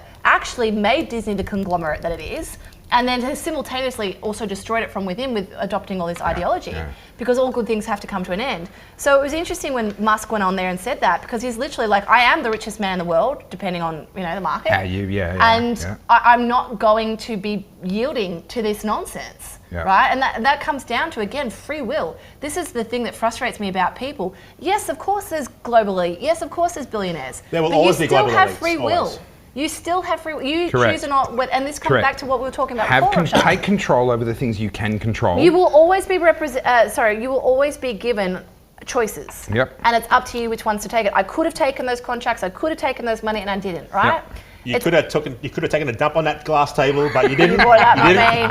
That was you. But this is a real point, right? Like and same with COVID. You were given an option. You either shut up and did as you were told and didn't complain, or you did what we all did, went fuck this, right? They were choices. And now I've got people who are very close to me who have illnesses from the vaccine. By the way, does anyone here regret not taking it? No. Okay. No. So, but this is the thing, right? You have now, and this is again the black pill thing that frustrates me. You have people now who are genuinely like really going, fuck, I shouldn't have done it. I wish I didn't have done it. In hindsight. And the people who are far on the right are like, well, no, fuck you. And like, that's a there problem. needs to be amnesty. That's a problem. Yeah. No, amnesty for the people, not for the ones at the top. No, of course. But what I'm saying is, like, you can't be us and them with everything. Like, there is no one person on this planet that will do everything the way you would do it. Correct. Like, you can keep pushing yourself into these echo chambers, but eventually, as what is happening on the left, which I'd love to talk about, but are we running out of time? Or are we going to keep going? Look, there's no strict time limit. I mean, I think we're going on 3 hours now. Are you still having fun? I mean, you've just been sitting here saying nothing. I'm just listening. Let's just go as long as we have these cigars. All right, and then we'll wind it up. We're seeing that now with the progressive left. They've built themselves into these echo chambers. So they've cast out all of us. So like I said before, it's like you are the progressive left or you're a Nazi, right? So everyone else is being cast out. But now in that progressive left, the Palestine thing's been an interesting one because it's really like cut through the left a little bit. And so what you have is these far, far left people who are like just adopting whatever the next social justice issue is. So naturally it's Palestine. But then you've got people who are like hardcore progressive lefties who have always been hardcore progressive lefties going, no, I don't agree with that. And now, and I don't want to bring up the person's name because she'll troll me again, but like the particularly well-known feminist is going hard on the Palestine thing and upset the wrong people who are far left. And so now you're seeing like these internal struggles. So this is a really interesting thing that I discovered very early on. So I was kind of the OG when it comes to Australian independent political commentary. I was 2009. Now, is that when you first? Yeah, my first video was 2009. Yeah. Now, for perspective, YouTube only became YouTube as we know it today, where you could just upload videos and blah blah blah in 2005. Right? We forget how recently that's happened. So by 2009, I had a YouTube channel and I was publishing opinion pieces on local political issues, mostly on water management and mismanagement. Now, what I discovered was the minute I branched out from water management and I spoke out on freedom of speech, a whole bunch of people came out and said, I used to think you were great, I used to like you, I used to respect your opinion, and now I realise you're just in it for attention, or whatever it was that they... This goes back to what however they saying, dismissed me, they found some grounds upon which to dismiss me. So there's a reality that every time you introduce a new topic, this is why people can become very big on social media and very influential if they just stick to one thing. Yeah. Right? Because no one knows that how many areas they disagree. And what you said before, 99% agreement, 1% disagreement, they're going to focus on that one thing. And then they get mad at me because I meet John Howard and I don't just go in and focus on the point of disagreement, right? That's not how the world works. I don't start fights in my lounge room all the time. That's not what I do. I have areas where I disagree with my wife. I don't start a fight with her every morning. You serve her divorce papers for breakfast. Yeah, good morning. By the way, have you reconsidered the thing where we disagree? Like, that's not how you live. Yeah. And it's not, I refuse to live that way on social media or anywhere else. So we've got to get back to this place. And what you said before about Dick Smith, I've got massive respect for Dick Smith. I think he's really wrong on a couple of really big issues. But the world would be a better place if we had more people like him. Yeah. And let's get more focused right now. Like this podcast, even right now, or whatever this is. Yeah, I don't even know. We all don't agree on everything, but we're having a conversation, and things like this are really important. And people at home, you need to have things like this within your friendship group, within your friends, your with family. Cigars. You've got to have it with cigars. You've got to have cigars and whiskey, but you talk about things. We don't agree on everything, but if we open a dialogue and we start talking, the world will be a better place. But isn't it nice to not agree because you learn something? Yeah. Like there's a lot of people in this so-called freedom movement who I disagree with on I hate that word. I hate that word, freedom movement. There's so many people I'm like, I disagree with you. Like, I would almost be considered a lefty because I disagree with you that much. But, I like to learn different things because everyone's had a completely different journey through their life. Everyone's had their own lived experience, right? Mine's very different. Very few people have the upbringing that I had, which is why I find it hard to relate to some people. But then I meet people like Rukshan or whoever, and I'm like, hey, actually, we think the same, but we had totally different lives, you know? Yeah. And it's wonderful, and I shit can social media, but at the same time, I adore it because I would never have met Topher. I would never have met Rukshan. You know, like some of the greatest experiences in my life have come about from social media because I've been able to find like-minded people. And that's what a community is. Community of people that look out for each other. And I think we no longer have, like, I was talking to my neighbour about this morning. We live in a little cul-de-sac of units, there's 15. And most of the people will do anything they can to not make eye contact with you. Like avoid you. And so we don't have that community. Like when I was a kid, I grew up in a cul-de-sac and everyone knew everything's name. Everyone. And you used to play with all the same kids. Yeah. You know, but now it's like you don't see that anymore. I don't know when that changed or why that changed. So now it's like... I know why it changed. I know exactly why it changed. Why? Tell us. The people that are in... I'm going to say this again. The people that are in charge of the they? big levers you of mean our society, the theys, they don't want that. They hate the fact that you want to be connected to your community, your state, your suburb. But see how it's street. a natural human inclination, though? Like it's a natural human instinct to find a tribe. So now we're doing that online. And that's why, and it has good and bad advantages, right? Like, because the thing about the online, which is why I talked about dark web before, you can go into some nefarious dark holes. But for the most part, if you look at life with a positive lens and not be this whole black pill thing, you can find awesome people out there. And there are people who are my friend who are still voting for Albanese. You know what I mean? Speaking of Albanese, predictions for 2025 election. It's gone. Predictions. Let's go. Rukshan, you first. Hang on. Let's go. I think they'll survive. Survive? You reckon they'll remain in power? Yeah, I think the Liberals will fumble. No, let's just go through. I think the worst thing that could happen to Australia is that Albanese gets thrown out and Dutton gets put in. Fair point. And then yourself? I think Albanese will lose. I think The Voice lost him. The Voice lost him. Topher, back to you. Why? Okay. The Liberal Party cannot go on with this delusion that they are the party of the people, they're party of small business, they're the party of freedom. That's a lie. It's been a lie for 20 years. And they need to spend enough time on the backbench to be forced into rediscovering their roots and actually figuring out who it is that they are. Now, there are some good ones amongst them. So Senator Gerard Rennick, I will call out. Great guy. Matt Canavan. Senator Alex Antic. Senator Matt Canavan. There's a lower house member who recently got disendorsed by them, whose name escapes me right now. They've got a couple of really amazing people. And if they were representative of the party, then they would be everything that they were designed to be, everything that Menzies intended for them to be, and getting them back into power would be a priority. This goes back, before you continue, Yeah. to the fact that the average person doesn't care enough about politics. Yeah, they're not right? paying attention. You got to join these parties, whether it's UAP or any other party. You would be surprised at how few people pull the strings behind the scenes. It's incredible. It's incredible. Sometimes 10 people make the decisions to what the Prime Minister will do next. In I'm not even WA, joking. Members. in WA, so I went through the numbers on this with someone from the Liberal Party in WA. If 50 people in total in the entire state joined the right branches in the right numbers, they would then be able to change who is in charge of the West Australian branch of the Liberal Party and transform that party. Change completely. 50 people in the entire state. If people only really understood the power that they have. Now that's not true of every state, But this is why you've that's got true of that people one. like, you know, a plug for a friend of mine, Emily from Voice of Victoria. Yeah, 100%. What she did during the COVID years was dumb down politics, because everyone thinks politics is more complicated than it is. It's not that complicated. But this It's is not the thing, complicated. most people think it is, right? Particularly when you talk in terms that people aren't familiar with. And what Emily did during COVID was take a lot of this like nonsense, like political doublespeak, and break it down. Yeah. And that's what Topher did. That's what I did. And so people were like, hang on a minute. And then Emily's been showing people how to actually be politically engaged, how to do a petition, how it works. We're never taught that.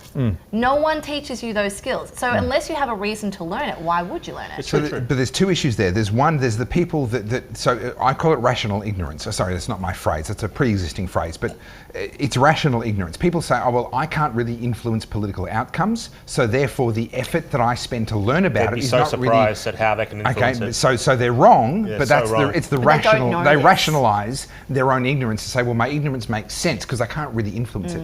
But the second thing that ties in with that is, was it Aristotle that said, I think, About your inferiors? the price of ignoring politics is that you end up being ruled by your inferiors, by people who are inferior to you.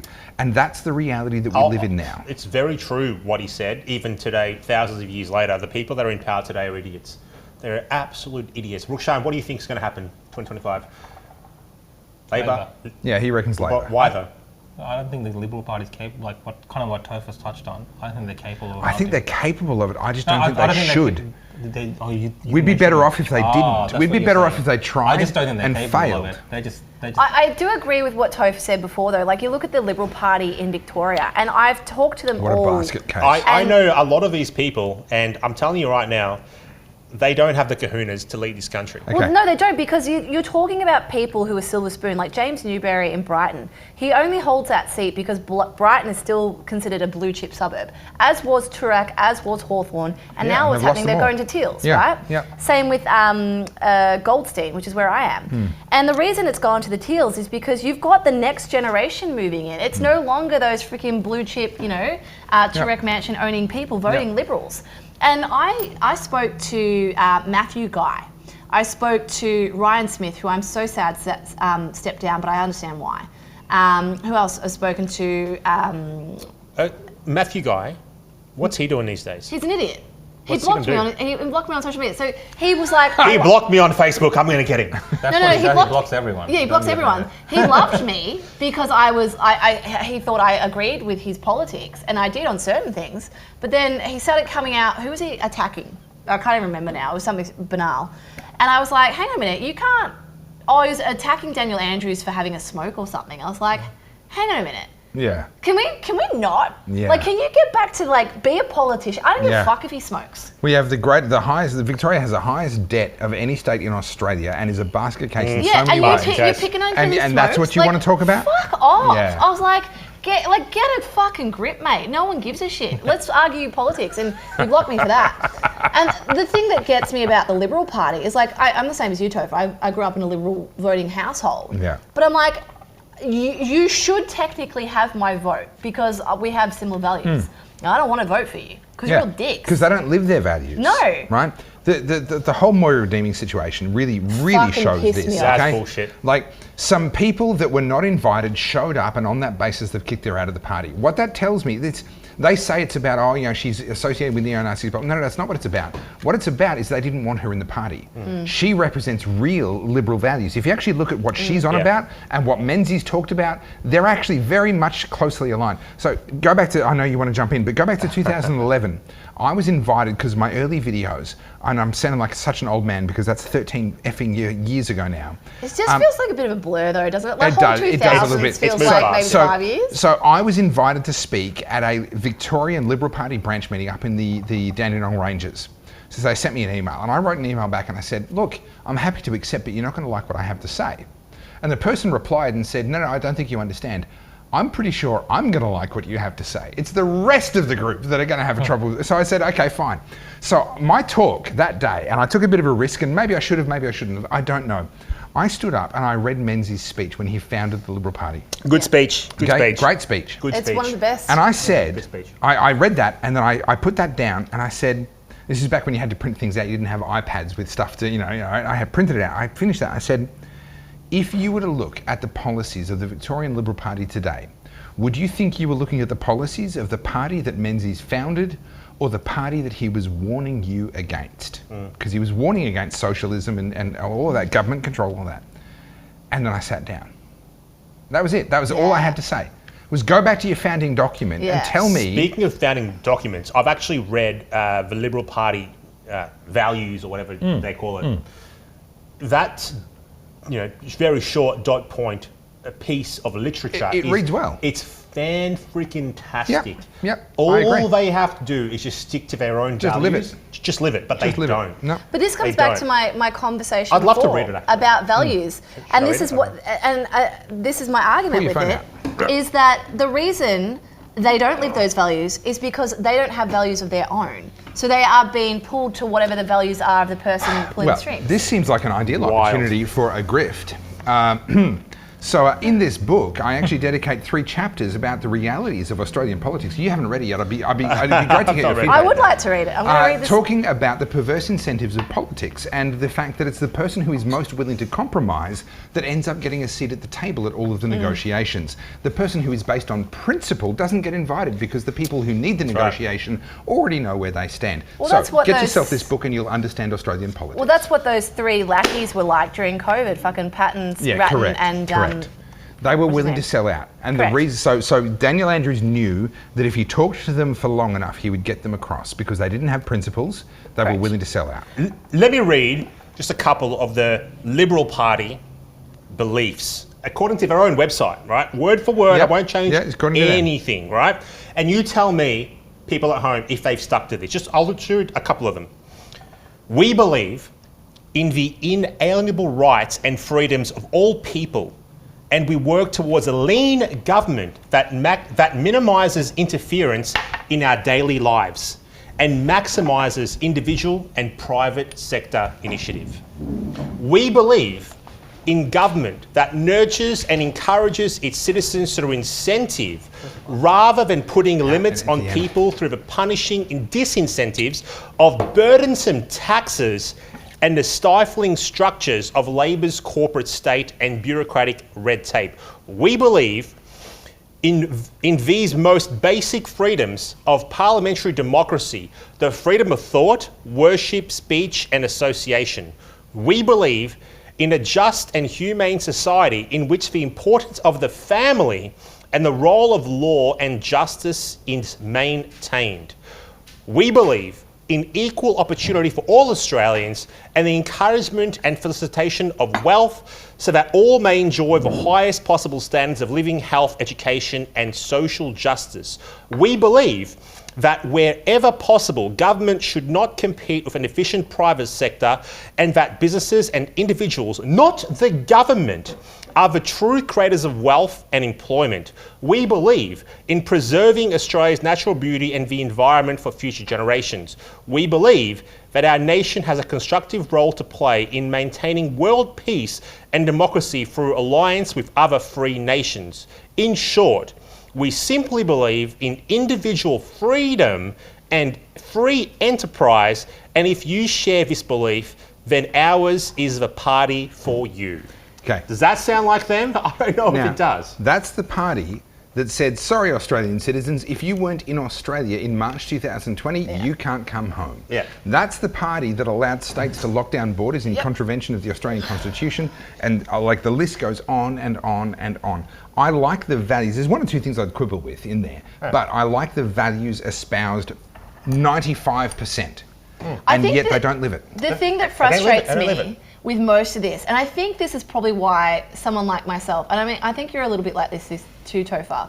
I'm a polarizing personality because I am someone who's exactly as I present. Like it's what it says on the tin. Yeah, that's like what you I are am exactly what you expect. So like who I am on social media, who I am to you, it's exactly the same person, which fucking pisses a lot of people off, right? And I am someone that's I'm so stubborn in my values, like that's it. And I think why people get frustrated, like, yeah, just like Carly, just like capitulate to this one thing, or just like conform to this one thing, right?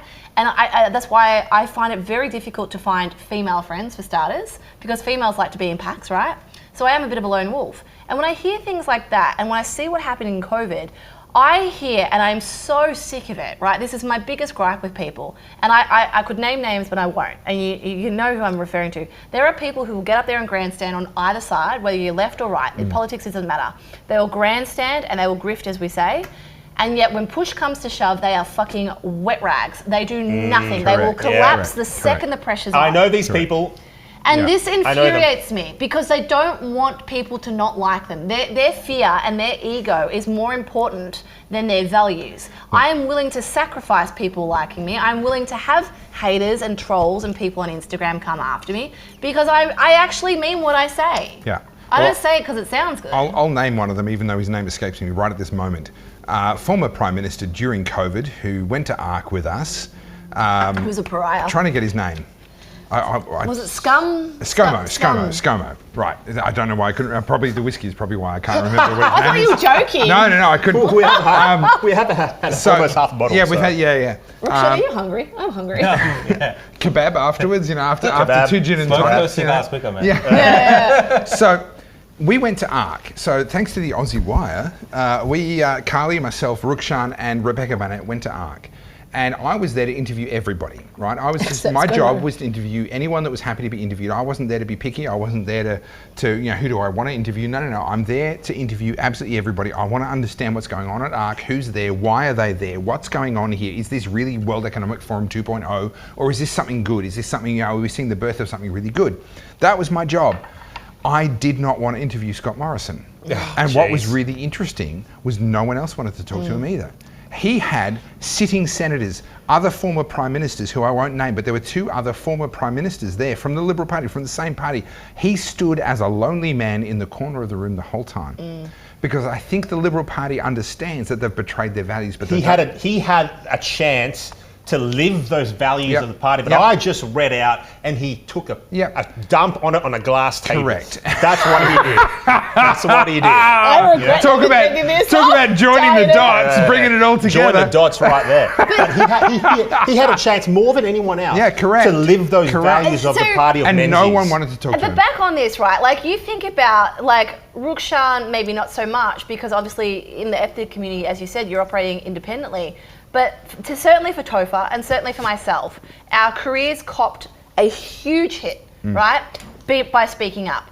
It would have been so easy for I'm no different. Well, I copped that shit too, right? man. Don't worry about that. Like I said, I'm not very familiar with your stuff, but now I am, so we're friends now. Yeah, good. But my point is, so I could have put the Ukraine flag in my bio, I could have put the black square up, and I could have done all those things. I did not. I was so outspoken about the black square from day one. Anyway, the point is, it costs us a lot, and that is what most people are willing to not lose. They don't want to lose their income. They don't want to lose their friends, right? So they live in this society that arguably we all sit there and go, no, things are fucked. You live in this fucked thing because you refuse to have a backbone. And the thing that you're annoys me... You're not willing to pay a price to make it less fucked. The thing that pisses me off, right, and I'm sure you're the same, in my fucking inbox during COVID, it is full of Australian personalities, I hate using the word celebrities, but celebrities, who are like, I believe in you, you're amazing. But they won't say anything. They didn't say a fucking thing. They didn't say a word. Correct. And there's people I could name, yes. There's one of them who one day I will. I won't do it now because I'm not a big, I anti this cancel culture. But one of them was so in my corner. You're amazing. Everything you're saying, like, keep going, keep going. And then she was the one that was like, guys, go and get vaccinated. And I was like, you... And they didn't believe in it completely. She just did it because it got her what she needed. Yeah, I've said she I know now. a lot of those people as well. Yeah. I won't name them at all, ever, but you know who you are, the people out there, dogs. Can I say this though? Can I say this? And I suspect you probably agree, but even though it might sound like you're not, but I want to try and bring a bit more nuance to this. I know people that were looking at their overall circumstances, and particularly men, who said, if I lose my job, because it wasn't right that they were losing their job, they shouldn't have lost their job, but the reality was they were going to lose their job and then have to fight in court, maybe win, maybe not, $500,000 later and 3 years of court time, blah, blah, blah, right? Who looked at it and said, in my conscience tells me that for the sake of my family, I need to take this jab and take that risk so that I can keep providing for my kids. I have all the time in the world for those people. I agree. Because I do as well. They're not in the same category as the people that were out there Very saying, different. you need to get jabbed or else you're killing grandma. Yeah. Right, that's a different And thing. that's what I was talking before about the amnesty. There are plenty of people in those circumstances and my heart goes out to them. Like I was saying before, I've got a couple of people that I know very dearly who are vaccine injured, and they said that their exact words were, we thought we were doing the right thing. That's we thought right. it was the right thing to do. They trusted people they should have been able to trust. And that's the key. I feel nothing but compassion for them. Yeah. And now they're living with these issues, right? And obviously through that they've now become aware, and that should be welcomed. Which is why when you get these people who, the far right and the far left are exactly the same. They're the same people. Yep. Two sides of the same coin. And they're like, no, fuck you, you took the jab, you can't be friends with these people. They're the same side of the same coin. You're exactly the same people. And I've got a person that again, I hate naming names, but this person is like, I will not date someone who's vaccinated. I will not exchange like bodily fluids with this person. I'm like, so you've literally written off what? 90 something, if we believe the statistics, like 95%. What's their reason for? Because like they're unclean, or like, my values are so this. I'm like, your values are bullshit. Because if your values actually were anchored, you would realize that you need to have compassion for those people. Yeah. Like 100%. this us and them. And all you're doing is putting yourself on a fucking pedestal. That's not values. People get mad at me when someone comes out and says I was wrong, and I go, hey, this is fantastic. It's great. It's and great. then people get mad at me for like, oh, but that person said this thing. Yes, but they've now said they were wrong. Like, do you know how many times I've been wrong in my life? Do you know how hard So it is to many. admit you're wrong? So many I'm times. sure we've all been wrong on this podcast right now, Yeah, whatever this is. I've been wrong so many times in my life, and I've enjoyed the benefit of other people's grace. Yeah. And as a Christian, I believe I enjoy the benefit of God's grace. People should be able to change their minds. So we have to extend grace. Yeah, 100%. Do you know what? This is like a perfect example. I put something up during COVID, and it's my own fault. I should have probably like looked into it more. But it was like the footage was like France revolting, but it was actually footage from the World Cup. And I had seen quite a few people put it up, and I took that at face value. I was like, oh, that's a great thing. And I shared it. And then Clementine Ford, the feminist, grabbed that and like, look at her spreading misinformation. And to be fair, I was wrong. I was completely wrong. But I was like, I took it at face value. Speaking of misinformation, what do we all think about Twitter? Okay, but I thought you were going in a different direction. No, I'm going to go a simple route. What have you got? Smoke those cigars because my tummy is What about wobbly. Twitter? Let's go around the table. Rukshan, you first. What do you think about Elon Musk? What is he trying to do? Do you agree with him? Do you not agree with him? Do you think he's wrong? Do you think he's right? Do you like Twitter? Do you hate Twitter? Is Facebook better? I loved what Musk did at the start. I still think it's great. I don't think there's any other platform like it at the moment. Yeah. And you need a platform like this. But there's definitely issues arising today with the misinformation, disinformation on Twitter. Like, I think it's valid, some of the criticisms of Twitter. There is issues arising, and I don't know if they've developed the systems yet. Having said that, it is new. Under his leadership, it's fresh. It's fresh, and it will evolve. Yes, but I do think there is misinformation and disinformation issue now. What about community notes? Community notes is again being abused. Really? Yeah, it's abused. Especially on this conflict, it's heavily abused. Which conflict? Okay, so Israel and Palestine. Yeah, I mean that's really open. It's a very emotional conflict. That's really opened my eyes in terms of how these things can be manipulated. But is the world better or worse off? Oh, I don't think as it is now. No, I'm not saying it's a bad thing. I'm saying there's problems with it. And I understand why people are complaining about those issues. So there's an interesting thing here. Because I'm all for it. This is what I want. This is what I wanted. Worldview clash is too big of a word. Yeah. But the Marxists believe they can create a perfect world. The capitalists, and I'm a proud capitalist, as I am, recognize that the world is never going to be perfect. Twitter is never going to be perfect. Yes. And so it's about those who are striving to do better versus those who are regressing towards that totalitarian instinct. That once someone has power or has money, it's a powerful temptation to regress towards that instinct because they have the ability to impose that. Elon Musk has more money than anyone else on earth that we know of, and it's probably like there are people that have more power and influence. The Saudi royal family probably has more money than him. We just don't know about it. But he's among the most wealthy, influential people in the world that have worked for their sort of their own brow. He's the number one. I would put him. Okay, and this is why I defend Dick Smith, even though I fundamentally disagree with him on many things. Which is a good trait to have. All right, to still. Okay. Think fondly of Elon Musk is a Dick Smith who made it big. He got into the B's. Dick Smith is in the M's. He's in the millions. You know, Musk is in the B's. He's in the billions. But he is absolutely putting his money where his mouth is. He said, "I believe in freedom of speech. I'll put $40 billion or something, some stupid amount of money into Twitter, right? At a risk." And there have been so many predictions of the death of Twitter ever since, but none of them have come true. Twitter is more popular, has more people spending more minutes on it than ever before. And he puts his money where his mouth is. Do I require perfection? No, absolutely not. I'm not perfect, and I know no one else is. Don't get me wrong, I love Twitter. I think it's great. I think what he's done is great, but there's definitely I have a bit of a, I agree with Topher, but I have like I said, I'm an eternal optimist, right? And I am a pro-capitalist. And I look at Twitter and I look at what's going on and you saying it's not perfect, because I would agree it's not perfect. I don't particularly use it that often.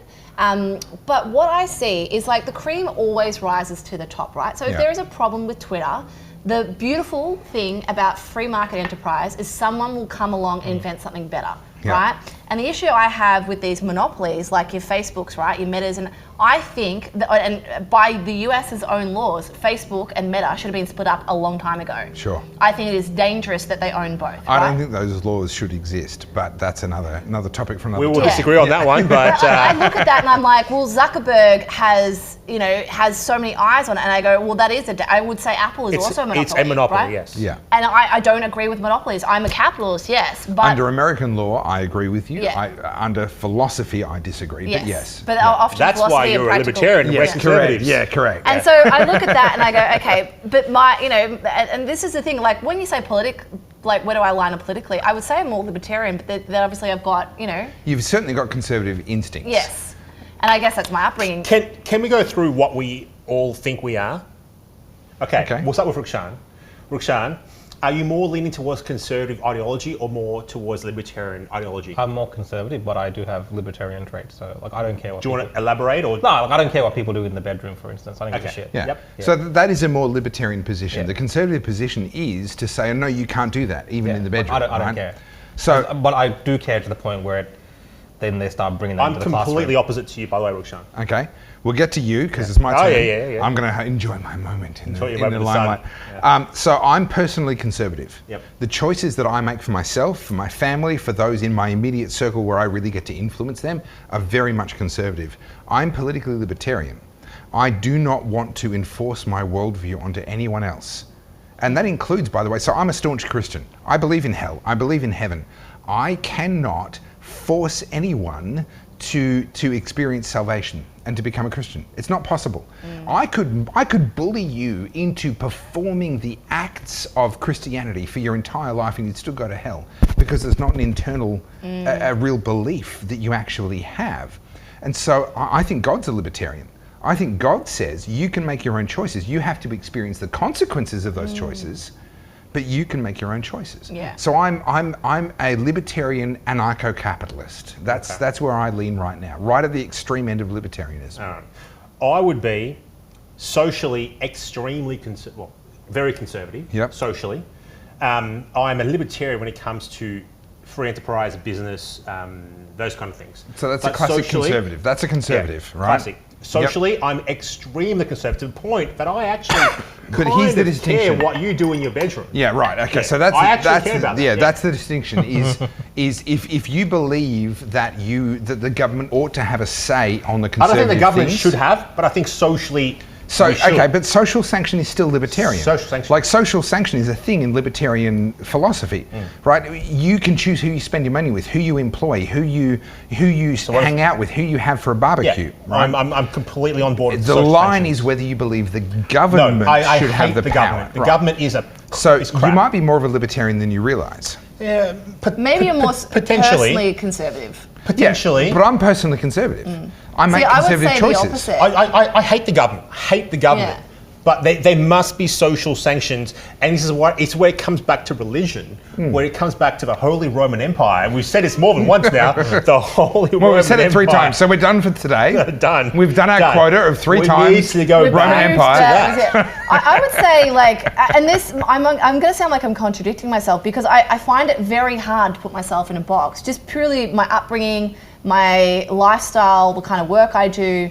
I would say, personally, I'm very libertarian, as in my personal life. I don't give a fuck what anyone else does. Yeah. I am a very lone wolf in many ways. Not necessarily because it's a good thing, but it's just the way I am. I want to be left alone to do what I want to do. And critically, do you want other people to be left alone, even if what they do is different to what you would do? yeah, I do. So like, that's the libertarian. yeah, That's the libertarian. and I would say personally that's how I But feel. society can't function like that. No, I know. But Yes, that's what it I'm can. saying. I don't know if it can. Yeah. I would say that's how I feel personally. But when it comes to politically, I lean towards conservatism because I understand human psychology. That this comes to exactly what you're about to say. You give people enough rope, they'll hang themselves with it, right? Yeah. And so that's why. You like Nostradamus? This comes back to what you're about to say. And this is why I struggle, right? And I struggle with, like, when it comes to who I'm voting for and whatever, I'm like, fuck, I don't know. Because I want to be left alone. I don't want anyone, and I want free enterprise, and I am an entrepreneur. See, I would be like, yes, you should be left alone within a certain limit. But that was my point. But if you put a limit on me, and I am like your typical A-type entrepreneur, leave me alone. The more you put me in a box, the worse it's like putting me in a cage. Yeah. But I understand not everyone is my type of personality. Okay. Most people actually need those guardrails to help them, like the bumpers on a bowling alley, right? Yeah. And they still have freedom of movement. It's just like they're nudged a little bit. So that's why politically I would say I'm more conservative, which is why I lean to those policies, because I'm like, this is the thing, right? You saw this, this is off the topic, but those fucking e-bikes, those scooters. Here's a perfect example. Don't right? get me started on e-bikes. No, but this illustrates my this point is gonna be perfectly. good. So you had a company prior to whoever it was in America. It's Citibank, and they operated those bikes, and you would just you'd have to dock them. And every time I've gone to New York, I hire those bikes because they're amazing. You get them for 30 minutes, you drive wherever you need to go, and then you dock them, and that's it. Yeah. Whereas in Australia, we've got these new companies in who have adopted e-bikes, right? And their whole thing is, you don't need to worry about docking it. Just leave it wherever you want. Yeah. And so what do you create? A tripping hazard, people throwing them in the Yarra River. That is a perfect example when you take the bumpers off and go, everyone's a good citizen. They will respect it because they deserve shiny things. No. You just prove that we don't deserve nice things. See, I would call that enabling. Yeah. And that's the company's decision. The company has the free choice to decide the terms on which they define their customer use. Yeah. So I live in a regional city. We've just recently had all these e-scooters come in. They've defined the boundary. You know, the e-scooter knows where it is. It's got GPS. And once you go outside that boundary, it crawls along. Yeah, geofencing, all that sort of stuff. And we see them by the side of the road all the time. People come around every now and again, not often enough. Pick them up, take them back, charge them, and put them back in the main sort of central hub. But to me, I sit there and say, well, that was the company's decision to decide the rules under which people were allowed to use their particular product. And we should let the free market decide.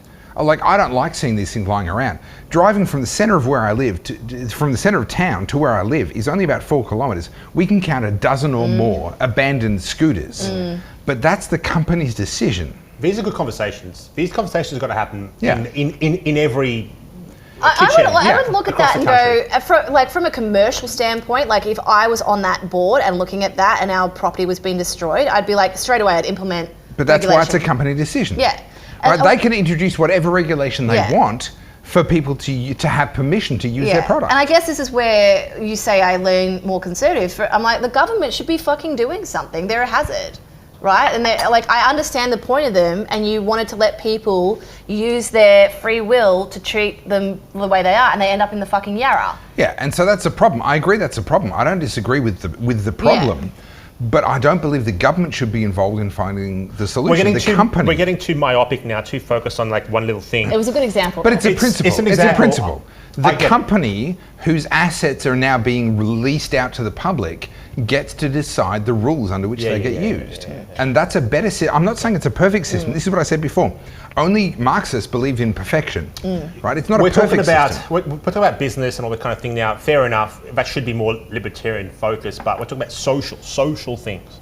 Socially, this is what makes you a conservative. This is what makes you conservative. Yeah. Socially, we've got to be conservative to the point where I care about what Topher does in his bedroom. Like, will he shit in that glass or not? The glass I don't table. agree with hey, that. I have it. I regret bringing it up. You should not have brought that up. I regret it.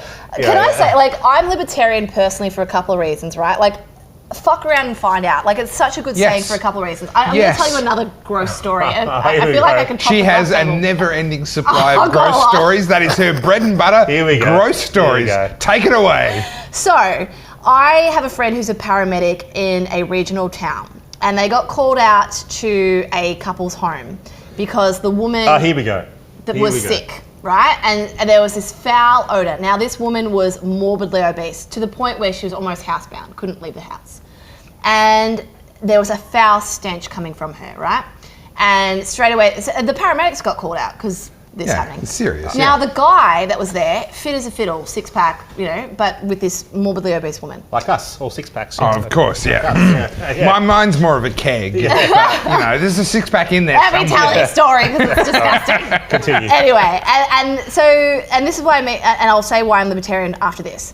So it turns out these people were having sex, but because she was so morbidly obese, he was having sex with her folds and not the part you would normally have sex with. Yeah. I don't know what you're allowed to say on these things anymore. We're going to get banned on everything. We'll get banned on everything. We'll be the first video to get banned on Parler, right? Banned on Rumble, everything. And what happened was, so he was using the folds of her skin. And so what had happened was, because she was so morbidly obese, and they weren't looking after those folds, they had started to decay. Yeah. And she actually had an abscess, and she was going septic, which is why she's so sick. I was going to say, you can get septicemia. Yeah. Right, and so you and I go, ooh, gross, whatever. But my whole thing is, man, you've, like, that's your business. It's not my, like, you did that to yourself. Okay. And you chose that. Let me put a pause in here. You said bumpers to, like, you know, for the, like a bowling alley, right? I say, if you bowl a gutter ball, everyone else that sees you bowl that gutter ball is going to learn from your gutter ball. I would say the same thing. That's why I say it personally. Right? One of the main problems we have right now, in my opinion, is that we haven't seen people destroy themselves enough. That's why I'm. Let me rewind 25 years to when I was in Papua New Guinea on a trip over there to teaching basic medicine. Right, we're teaching basic hygiene. If you've been bitten by a dog, you should put some antiseptic on the dog bite, right? That's the stuff we're teaching, right? It's super basic. I went to a village called Hula, where someone had died recently, and they were up. The body was lying on a balcony, covered in a sheet, which is actually pretty unusual. Like, they were rich enough to have a sheet, right? That was a big deal. But the body sat there for a couple of days before they organised everything, and people came in from other villages to then attend something resembling a funeral that we would recognise today. And death was seen. This is my point. Death was available. You knew about death. You watched old people die. You watched sometimes young people die. They had these markers out in the water, and I asked about them. I said, what's that big pole with the little flag on top? What's that for? And they said, oh, that's the last time that one of the fishermen was seen going out, who then never came back. And we put a pole where they were last seen to remember them. And, you know, they don't have a grave, they don't have a headstone, Makes right? sense, yeah. So death is a very visible thing.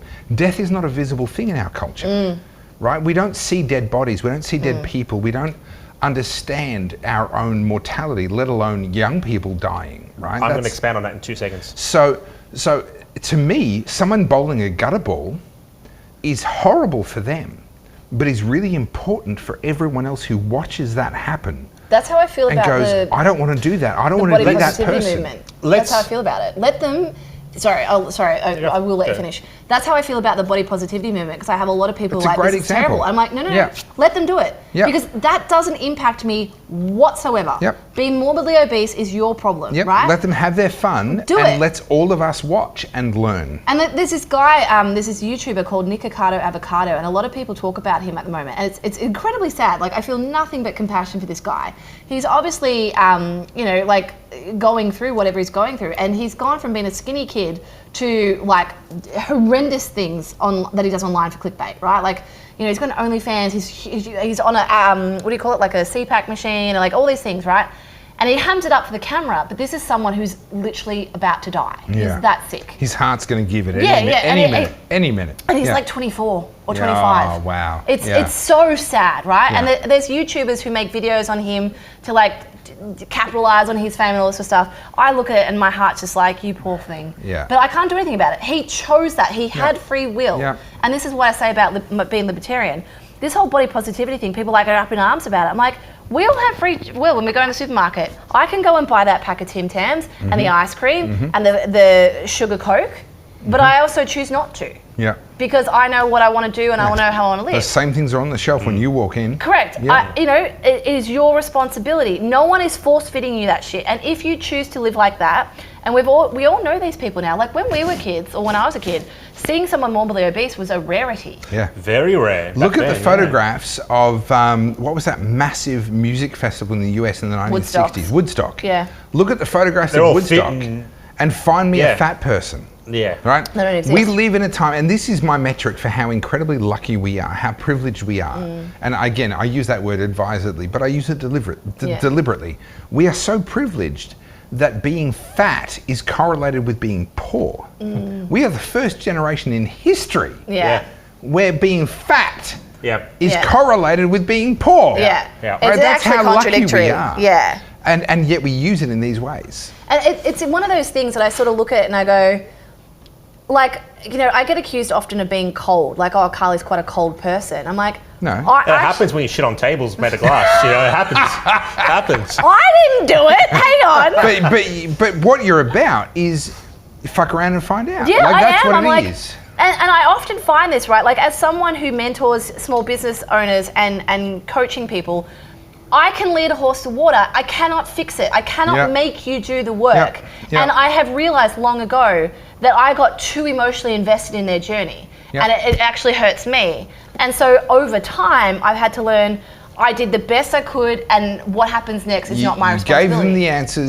they didn't listen. And otherwise it chews me up. So now it's like when they say, oh, Carly's cold, I'm actually not. I've just like detached myself because I'm like, I've given them the tools I could. They've made the choices they wanted to. That's their business. And that's how I feel with most of this stuff. Look, on that note, I think we should wind it up. I'm going to say a few quick words. Sure. Look, everyone out there, we've had a conversation here today. Been a good one. I encourage everyone to start having conversations at home with your friends, your family. The way we change the world and we change our country, and we have to change things that are within our spheres of influence. So have conversations, talk, disagree. That's fine. We don't all agree on everything here today, but the point is talk to each other. We are part of a global community, a national community. Today was brought to you by the United Australia Party and also the Aussie Wire. And on that, I'm going to throw over to Topher Field. But thank you for watching today. I thought you were going to say Pfizer. Today's been a lot of fun. I'm going to take the chance for one last grift. Good people at breakbadlaws.com. No, today's been super fun. And I've really appreciated each of you. Not you, because you've said nothing. Could we do this again, though? Yeah. So this is what I was going to say. Was if you want this to happen again, this was a one-off. This is like, it's the 4th of January 2024. We've done this at random. If you want to see this again with me and maybe Senator Babet and maybe some better guests than just the diversity hires than we got, right? Especially this guy. Don't bring me back. Yeah, he said nothing. You can tell that was a last-minute addition. I'm literally in active wear. Don't bring me back. And I was like, when is this going to finish? I'm just sitting here going, I need to eat. Look, if you've found value in this conversation that we've had, let us know in the comments. Let us know give us a like, give us a subscribe. Now, what I'm going to do is I'm going to go around the room. Carly, if someone wanted to follow you, where would they find you? What should they look for? So my favourite home is Instagram. I love Instagram, being a visual person, but I haven't got anything to plug today, but something I am building is a online university to help encourage more people into free enterprise and re-elevate people back to the middle class. So if you follow Carlz J Soda where you'll see all that. on Instagram, you're going to stay up to date with Carly. Rukshan? Yeah, guys, you can find me at The Real Rukshan. Find me on X, so Twitter, and also I'm on Instagram and Facebook, but yeah, mostly you find me trolling on X. Final plug? Find me everywhere on at Senator Babet. I'm probably going to be verified if you do find me. We'll pop up the thing on the screen when everyone talks. There's the thing, pop, there it goes. Follow me.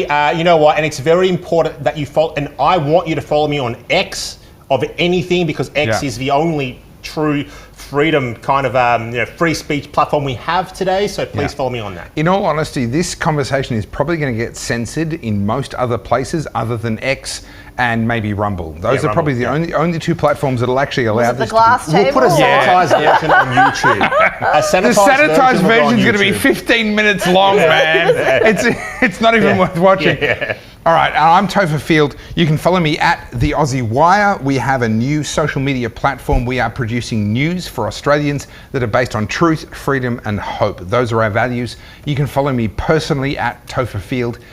Mate, this has been fun. This has been so good. I'm so glad that you put time aside for this. If you want us to do this again, maybe every couple of months or so, share it. Make sure you leave a like. Make sure you leave a comment. Tell us you'd like to see more of these sorts of multi-hour whiskey drinking, cigar smoking. You're fired because you weren't drinking whiskey or smoking cigars. You at least tried to smoke a cigar, so I'll give you a second chance. This lady here is going to get us blocked on everything. My goodness, this banned. Look, but today's been a lot of fun. And join us next time, and make sure you follow each of us on our individual social media. Thank you so much for joining us.